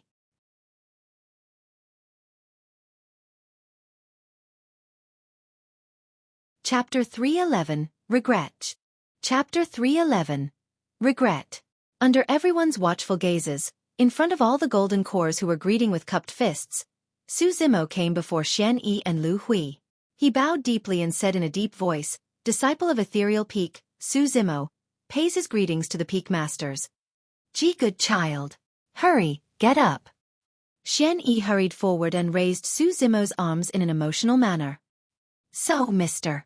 Mo's real name is Su Zimo. Mr. Mo is so young. He's only at Foundation Establishment? Didn't everyone say that Ethereal Peak is bad at weapon refinement? Why did such a monster appear out of nowhere? This is phenomenal." Many golden cores muttered softly as they looked at Su Zimo curiously. Lu Hui turned and wiped her tears, laughing and saying, "Xian Yi, stop pulling him. Let him get to his seat." Right. Xian Yi snapped to his senses and replied, "Hurry over. We'll talk when we get back. We've got plenty of time." "Yes." Su Zimo nodded and turned to continue forward. His gaze landed on perfected being Tsong Lang, who was not far away. Their eyes met. Su Zimo smiled. Perfected being Tsong Lang glared at the approaching Su Zimo with an ashen face. He truly could not bring himself to smile. How could this be? 3 years ago, when he heard that Su Zimo had also become a cultivator, perfected being Tsong Lang merely laughed indifferently. There was no way Su Zimo could ever catch up to him, even if the former had stepped into cultivation. In his eyes, Su Zimo was still the same ant that he could trample, suppress and oppress as he willed. However, that small ant had merely grown a little more. He had cultivated for more than 200 years. What was his identity, strength and status like? Even the connections that he had accumulated over the past 200 years were more than enough for him to crush that Su Zimo. But now, the moment Su Zimo stepped foot on the golden carpet, perfected being Tsong Lang realized that apart from his own strength, all his advantages were no longer existent. He could not compare with Su Zimo in terms of status, influence and connections. Or rather, he could not compare with Mr. Mo. A month ago, right at the entrance of Mo's spirit weapon workshop, Su Zimo promised that his head could be exchanged for a supreme grade spirit weapon. At that moment, perfected being Song Lang could clearly feel that many golden cores were tempted. Some of them even revealed their killing intents. If not for the fact that he was in the capital and no one would dare to act rashly, there was a high chance he would have been mass attacked. That was the unique way in which fate worked. In the past, perfected being Song Lang could delete Su Zimo's life with a flick of his fingers. But now, his head was almost gone just because of a promise from Su Zimo. As he passed by perfected being Song Lang, Su Zimo paused for a moment and turned to glance indifferently. That single glance sent a chill down perfected being Song Lang's spine. He realized that the frail youth in the past was now a deep thorn in his flesh. In the square, more than 100,000 Foundation establishment cultivators were stunned. Apart from everyone of Ethereal Peak who were cheering, the other cultivators had complex expressions. Earlier on, everyone thought that Su Zimo was a joke. It was only at this moment that they realized that they were the true jokes. Jun Hao of Azure Frost Sect let out a long sigh. Even though he had expected it, the blow was still rather huge when the outcome was truly known. Tao Feng of True Fire Sect had a dark expression on his face. Each time he recalled what he had just said, his face turned paler.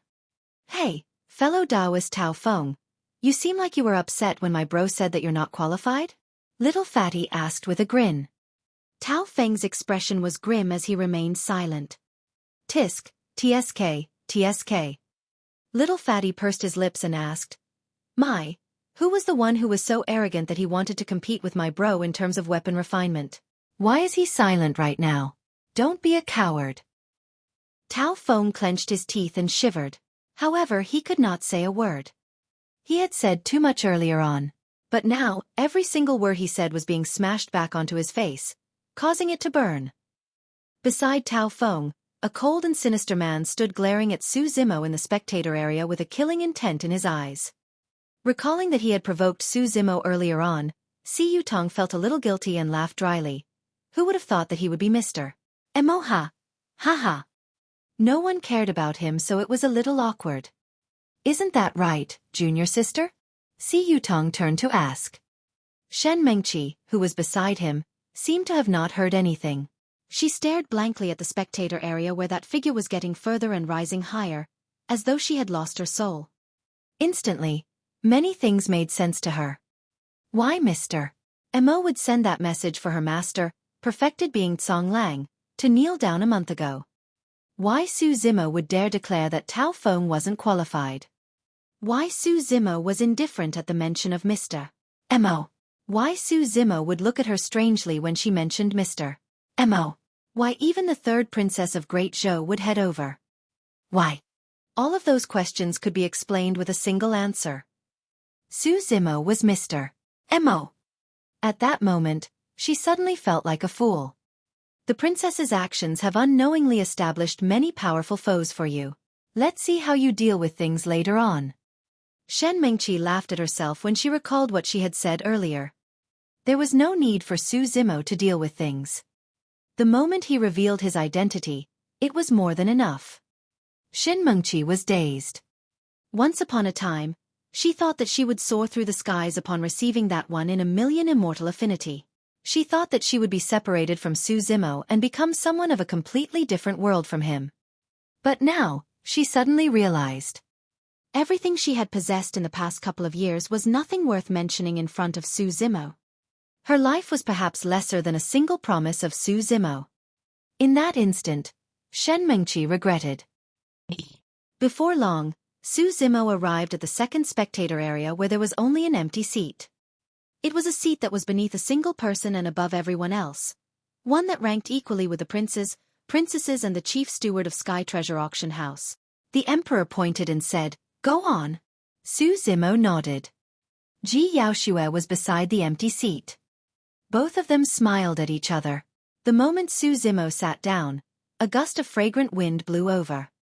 Right after, someone else appeared on the other side of Su Zimo. He turned over and was slightly stunned. Demoness Ji had moved her chair and ran to his left-hand side to squeeze with him.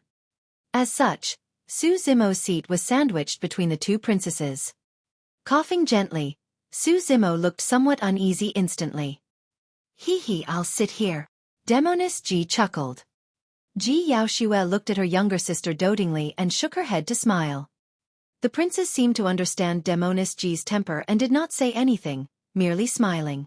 Instead, they nodded to Su Zimo as a form of greeting. Su Zimo's heart skipped a beat. Even though no one could tell, he could vaguely sense that Demoness Ji's laughter was odd. I wonder what this Demoness is thinking about again. Frowning in secret, Su Zimo looked straight ahead. Right then, the Emperor's voice echoed in all directions. Let the sect competition officially begin.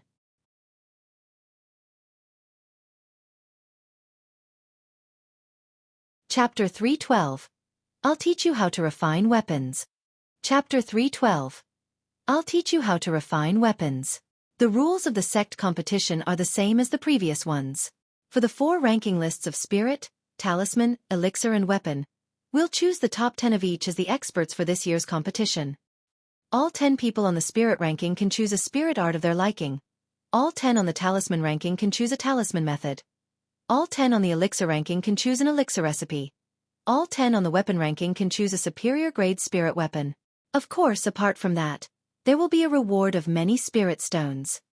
The Great Zhou dynasty had been established for more than 10,000 years. After so many years of accumulation and heritage, there was definitely going to be many secret skills and elixir recipes in their treasure vault. In fact, some of them might even be extinct, and it was definitely enough to tempt any cultivator out there. Most Foundation establishment cultivators merely used middle-grade spirit weapons. For Foundation establishment cultivators, superior-grade spirit weapons were fatally attractive. Of course, the most important thing was that the people on the ranking lists could enter the ancient battlefield to train for a year. With just a few simple words from the Emperor, the 100,000-odd Foundation establishment cultivators on the square were burning with zeal and raring to go. The Emperor declared, since Mr. Mo was invited as the judge for this sect competition, we'll start off with the competition for weapon refinement. Because Mr.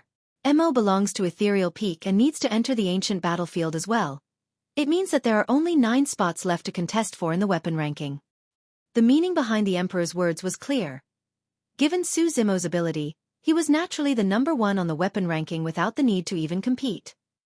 No one had any objections to that. Even weapon refinement masters who had been immersed in the art of weapon refinement for hundreds of years would not dare to compete against Su Zimo, let alone the young weapon refinement masters on the square. Is there anything else you'd like to add, Mr. Mo? The Emperor asked. Rising, Su Zimo gazed at the 100,000-odd Foundation establishment cultivators on the square deeply before saying in a slow manner, when I arrived, I heard someone mention that there is no one from Ethereal Peak who can refine weapons. Upon hearing this, the square and the spectator area entered an uproar. If it was prior to this, those words wouldn't have been a big deal since it was something everyone publicly acknowledged. But now, anyone who dared say something as such was definitely stubbing their toes.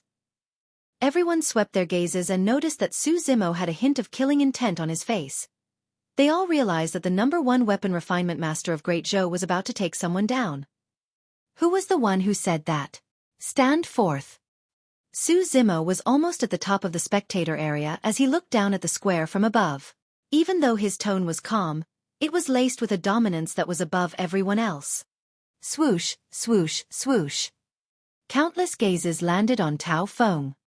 Prior to this, everyone around the area had witnessed the conflict between Tao Feng and Su Zimo. Tao Feng felt the pressure on him multiply. His face was pale and his expression was filled with fear. Who is Mr. Mo talking about? Someone from True Fire Sect. I heard that he's the number 1 weapon refinement master of the younger generation. Pfft, what a joke. Mr. Mo is only in his 20s and this guy dares to claim that he's the number 1 weapon refinement master of the younger generation?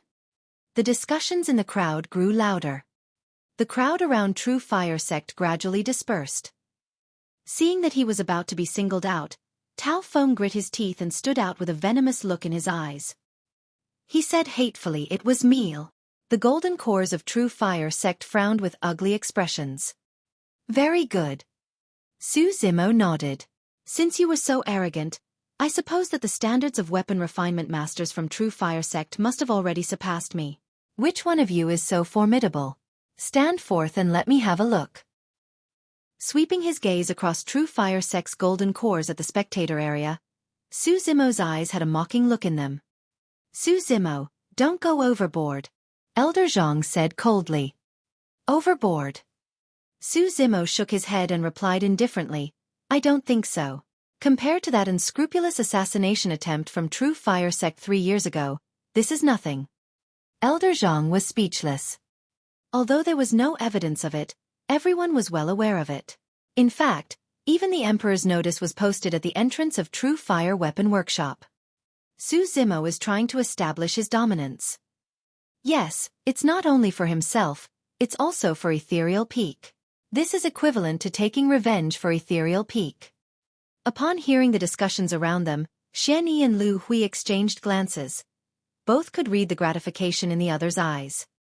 After Su Zimo appeared, they could clearly sense that the few disciples of Ethereal Peak were in high spirits and were no longer demoralized.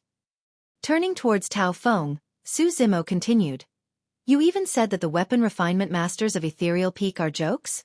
Let me ask you now, who is the joke? Tao Feng was almost grinding his teeth into dust as his entire body trembled. Lowering his head slightly, his cheeks were filled with ferociousness and his eyes were getting more deranged by the second. Su Zimo, I'm not convinced of you. Suddenly, Tao Feng raised his head and shouted with reddened eyes. There are more than 100,000 cultivators present, but no one has witnessed you refine weapons personally. Who knows if you're as good as you claim to be? Why are you able to claim a spot on the weapon ranking without even having to refine weapons? Tao Feng seemed to have lost his mind, but in reality, his words struck lethally. Su Zimo was only in his 20s and was at Foundation Establishment realm. However, he was able to customize supreme-grade spirit weapons. That did seem a little ridiculous. Even if he had started refining weapons in his mother's womb, that would only be 20-odd years at best. Could he really be better than weapon refinement masters out there who have immersed themselves in the art of weapon refinement for hundreds of years? Everyone present had doubts to begin with. After Tao Feng's words, their suspicions only intensified. Could there be someone powerful expert backing Su Zimo? That expert would step in when it came to refining weapons while Su Zimo was only a front.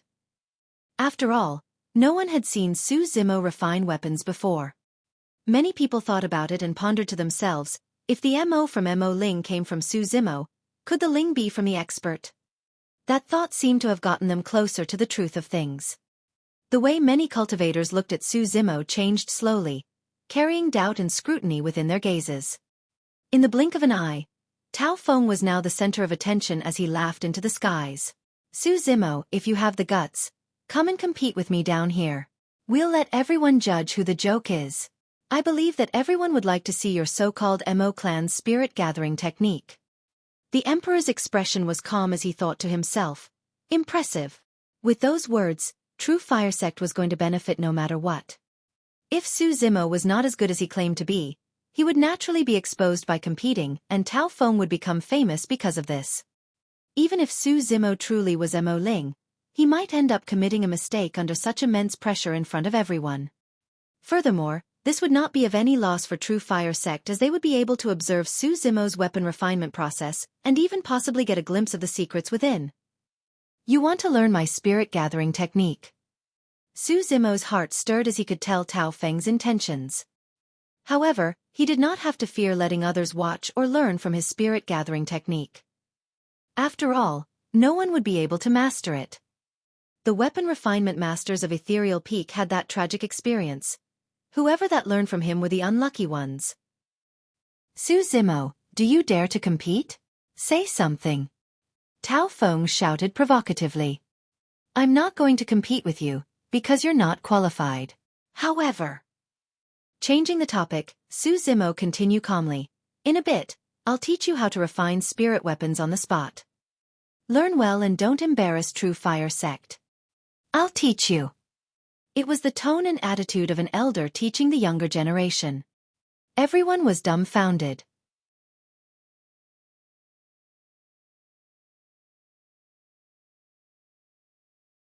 Chapter 313. What Weapon Refinement Truly Is. Chapter 313. What Weapon Refinement Truly Is. I'll teach you how to refine weapons. Against Tao Feng's challenge, Su Zimo's single statement widened the gap between them instantly. Hee hee. Tao Feng laughed coldly. I'll see for myself what Mr. Mo has to teach me. The Emperor waved his hand. Let the competition for the weapon ranking officially begins. As the Emperor finished his sentence, cultivators taking part in the weapon ranking competition broke free from the crowd and arrived at the spacious sunken area between the 4 jade pillars. Tao Feng walked over. His gaze was provocative and had never left Su Zimo. All the best, Senior Brother Xue. Junior Brother Xue, go on. With Junior Brother Su around, you can just give it all you've got without any pressure. Under the encouragement of Little Fatty, Lang Ro and the others, Xueqi arrived at the sunken area as well. He was filled with confidence, spirited and in a perfect state. Xueqi knew that given his current state, there was even a chance he could outperform himself. Su Zimo sat high and above, unmoving as he watched everything quietly without any intention of getting up. No matter what, he was the judge selected by the Emperor. His position was unshakable. There was no restriction to the type of spirit weapon one could refine for the weapon ranking competition. However, each person only had 3 chances. Within 3 rounds of weapon refinement, they had to select the spirit weapon with the best grade and quality for the final evaluation. If they failed all 3 rounds of weapon refinement, it would mean that they have lost the rights to compete. There were a total of 1,072 weapon refinement masters taking part in the Sect competition this time round, and they were all gathered in the sunken area. Almost at the same time, all of them took out their weapon tripods and placed it in front of them. Swoosh! Instantly, countless flames soared, illuminating against one another. There were some level 1 spirit fires and even some at level 3. He was warming his tripod. Those who were able to compete in the Sect competition were the elites of each sect. Naturally, they were extremely familiar with the process of weapon refinement. The many cultivators had long chosen their materials. Right after warming their weapon tripods, they placed their materials within and increased the temperature of the flames to begin smelting. For this step, the higher the level of the flame, the more the impurities that could be purged. Xueqi had already cultivated a level 2 spirit fire while Tao Feng's spirit fire was at the highest level of 3. Time slowly passed. The first to complete the smelting process was Tao Feng. The next step, forging. After that, tempering. Cultivators from both the Spectator area and the square were attracted to Tao Feng's weapon refinement technique as they nodded silently. Tao Feng's technique was indeed far beyond those surrounding him. It was truly rare for someone to have such an understanding and attainment towards weapon refinement at the age of 30. However, another name flashed across everyone's mind right after, and they could not help but turn to look at Su Zimo, who was seated at the top. At that moment, Su Zimo was calm. Tao Feng's brilliant weapon refinement technique did not seem to have any effect on him. Hey! Just as everyone was attracted to the 1,000-odd weapon refinement masters in the square, Demoness G snuck to Su Zimo's side. She blew into his ear and called in a seductive manner.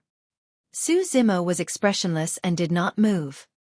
When Demoness G caught sight of Su Zimo's slightly stiff body and blushed face, she could not help but purse her lips with a smile. Wheedled. Second young Master Su, you're so biased. The corner of Su Zimo's mouth twitched as he scanned his surroundings with an unnatural expression. When he saw that no one was looking in their direction, he heaved a sigh of relief. Leaning close to Su Zimo's body, Demoness G exhaled with the fragrance of flowers and whispered, I heard that you customized the long robe that my sister is wearing. Yes, Su Zimo was helpless and could only reply with the truth. I want one too. Demoness G said exasperatedly, I don't even have clothes that are suitable for me. Look at what I'm wearing. It's not even fitting at all. Su Zimo turned to look instinctively and caught sight of Demoness G's fair, white chest.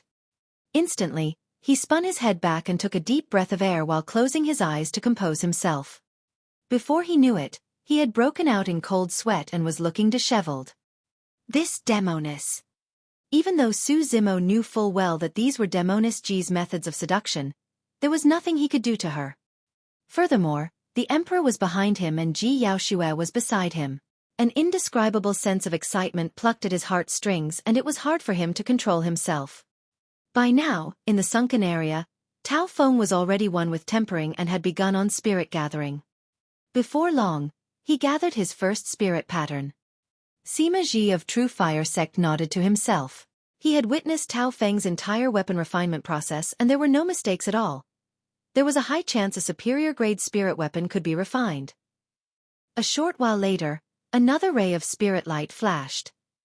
A second spirit pattern. While it was already a middle-grade spirit weapon, Tao Feng had no intention of stopping. After yet another short while, a third spirit pattern shone in front of everyone. 3 spirit patterns. It was a superior-grade spirit weapon. It was only then that Tao Feng let out a sigh of relief. Before this, he had an extremely high failure rate of refining superior-grade spirit weapons. The fact that he succeeded within a single try today meant that he was in a good condition. By securing a superior-grade spirit weapon in his first round of weapon refinement, Tao Feng ensured that he could continue pushing to try refining spirit weapons of higher grades in his next 2 attempts. Quenching into shape. A superior-grade spirit weapon was formed. A wave of shock and astonishment could be heard from the crowd. There were very few people who could refine superior-grade spirit weapons in the previous Sect tournaments. By refining a superior-grade spirit weapon on his first attempt, Tao Feng had proven his skills as a weapon refinement master. He turned to Su Zimo, initially wanting to show off his success. However, he realized that Su Zimo was resting on his chair with closed eyes and was not looking at him at all. As time passed by, all the weapon refinement masters were done with their first round of weapon refinements. Some succeeded while others failed. Xueqi had successfully refined an inferior-grade spirit weapon. He was in no rush to attempt for a middle-grade spirit weapon and was making use of the first round to familiarize himself with the feeling of refining weapons so that he can get himself to his peak form. The 1,000-odd weapon refinement masters rested for a moment before preparing for the second round. Right then, Su Zimo, who was seated high above, suddenly opened his eyes. 2 dazzling lights sparkled for a brief moment before vanishing and calmness returned. Sensing something, many golden cores turned their gazes over. Sima Ji of True Fire Sect said eccentrically, "My Mr. Mo, are you preparing to attack? As the #1 weapon refinement master of Great Zhou, you're not going to be refining a superior-grade spirit weapon as well to hoodwink us, right?" Elder Zhang sneered. The 2 of them had lived for hundreds of years and were no fools. They naturally knew that a person's condition and state of mind had a huge impact towards weapon refinement. That was why they were trying to provoke Su Zimo with their words. Right then, Tao Feng raised his voice and declared, "The great Mr. Mo probably doesn't need 3 rounds. I heard that the Mo clan's spirit gathering technique has an extremely high success rate. Given Mr. Mo's capabilities, a single round should suffice." Pressure. Continuous pressure. As long as Su Zimo's mood was affected, there would definitely be problems in his weapon refinement process. However, in Su Zimo's eyes, those people from True Fire Sect were just like clowns. His spirit-gathering technique was completely unrelated to his condition. After 3 years of training, Su Zimo was already well prepared and the doubts and mockery of the outside world could not affect his mental state at all. "You're right. A single round is enough." Su Zimo smiled calmly. Tao Feng, and everyone else from True Fire Sect. Open your eyes wide and clear to see what weapon refinement truly is.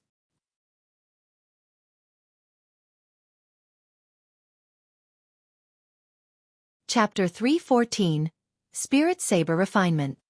Chapter 314, Spirit Saber Refinement. Bang! Su Zimo arrived at the center of the spectator area and retrieved his weapon tripod from his storage bag, slamming it heavily on the ground with a loud thud. At that moment, it was not only Tao Feng and everyone from True Fire Sect, the 100,000-odd cultivators in the square and the 1,000-odd golden cores at the spectator area. Everyone's gazes were fixed on Su Zimo.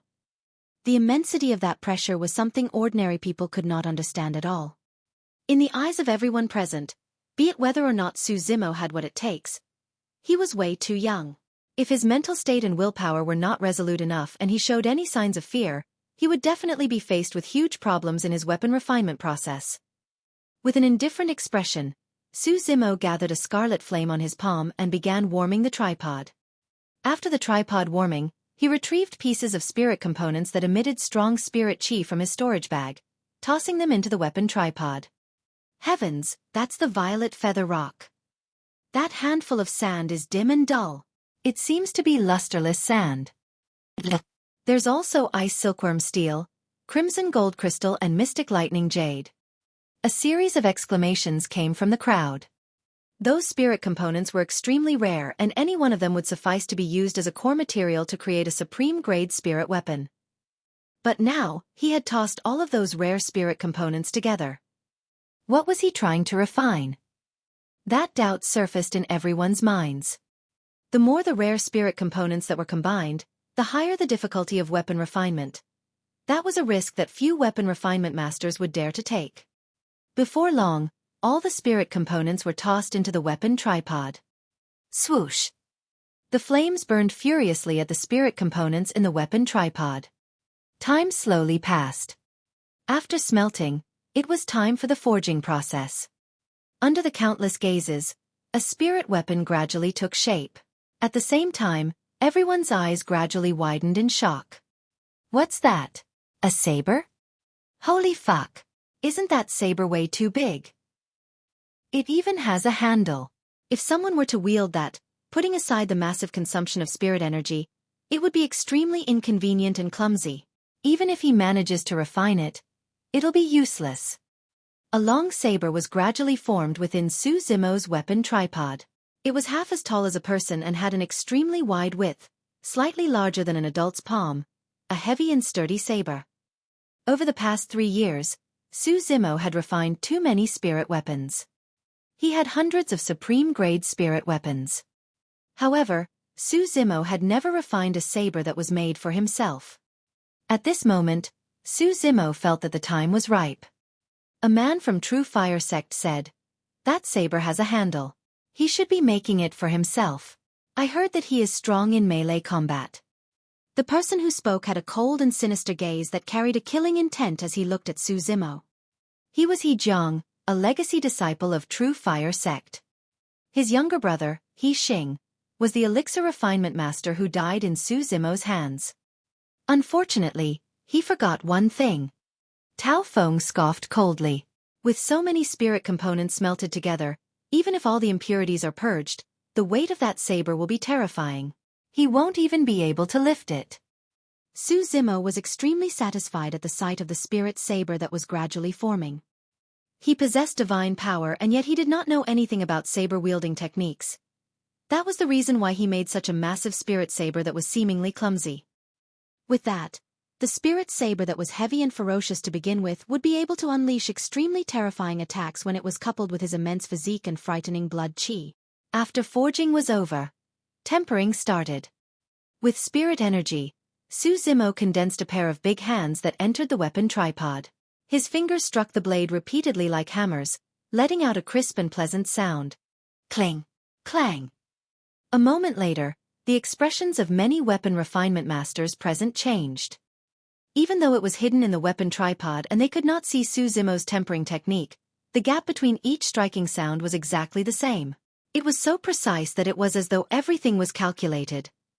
This. Many golden cores had already realized that Su Zimo was undoubtedly Mr. Mo. Ordinary weapon refinement masters would not be able to master such a tempering technique. Furthermore, from the step of material selection to tempering, Su Zimo's movements were smooth and fluid like water. It was like a habit of his that was filled with perfection. Sima Ji scoffed coldly and thought to himself, "So what if you're Mr. Mo? Once we see your spirit-gathering technique later on, we might be able to grasp at the secrets within." After a long time, tempering was over. A thin layer of sweat filled Su Zimo's forehead.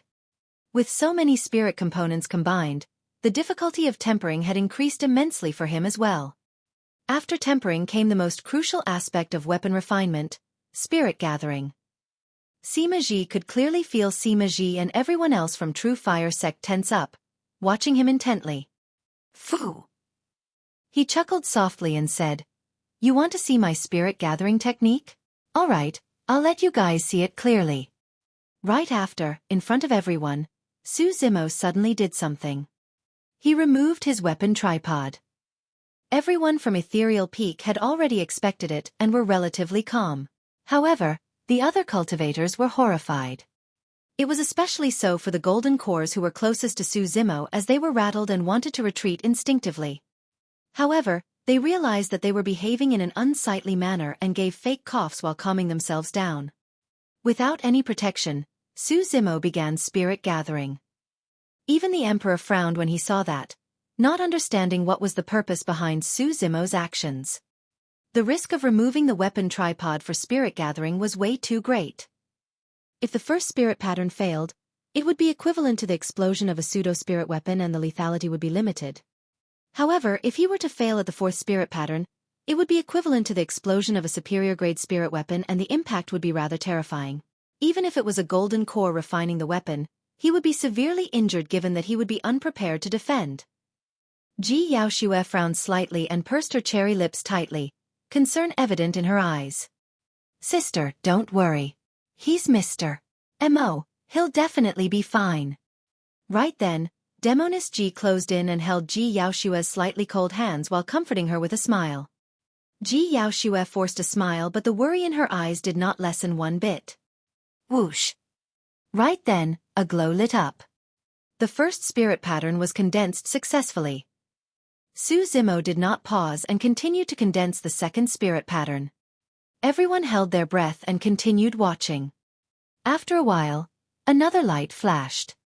The second spirit pattern was condensed successfully. Gasps could be heard from the crowd. Ji Yaoxue's palms were filled with sweat. Even though Su Zimo had managed 2 successive spirit patterns, she was even more nervous now. Prior to this, if Su Zimo failed in spirit gathering, he would only lose face. However, if he were to fail later on, what he would lose would be his life.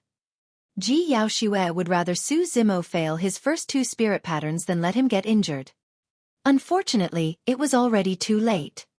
Su Zimo was already condensing his third spirit pattern. You're tuning in to the Xueqi's Martial Arts Saga YouTube channel. Don't forget to subscribe and join us on this journey to catch the most captivating stories.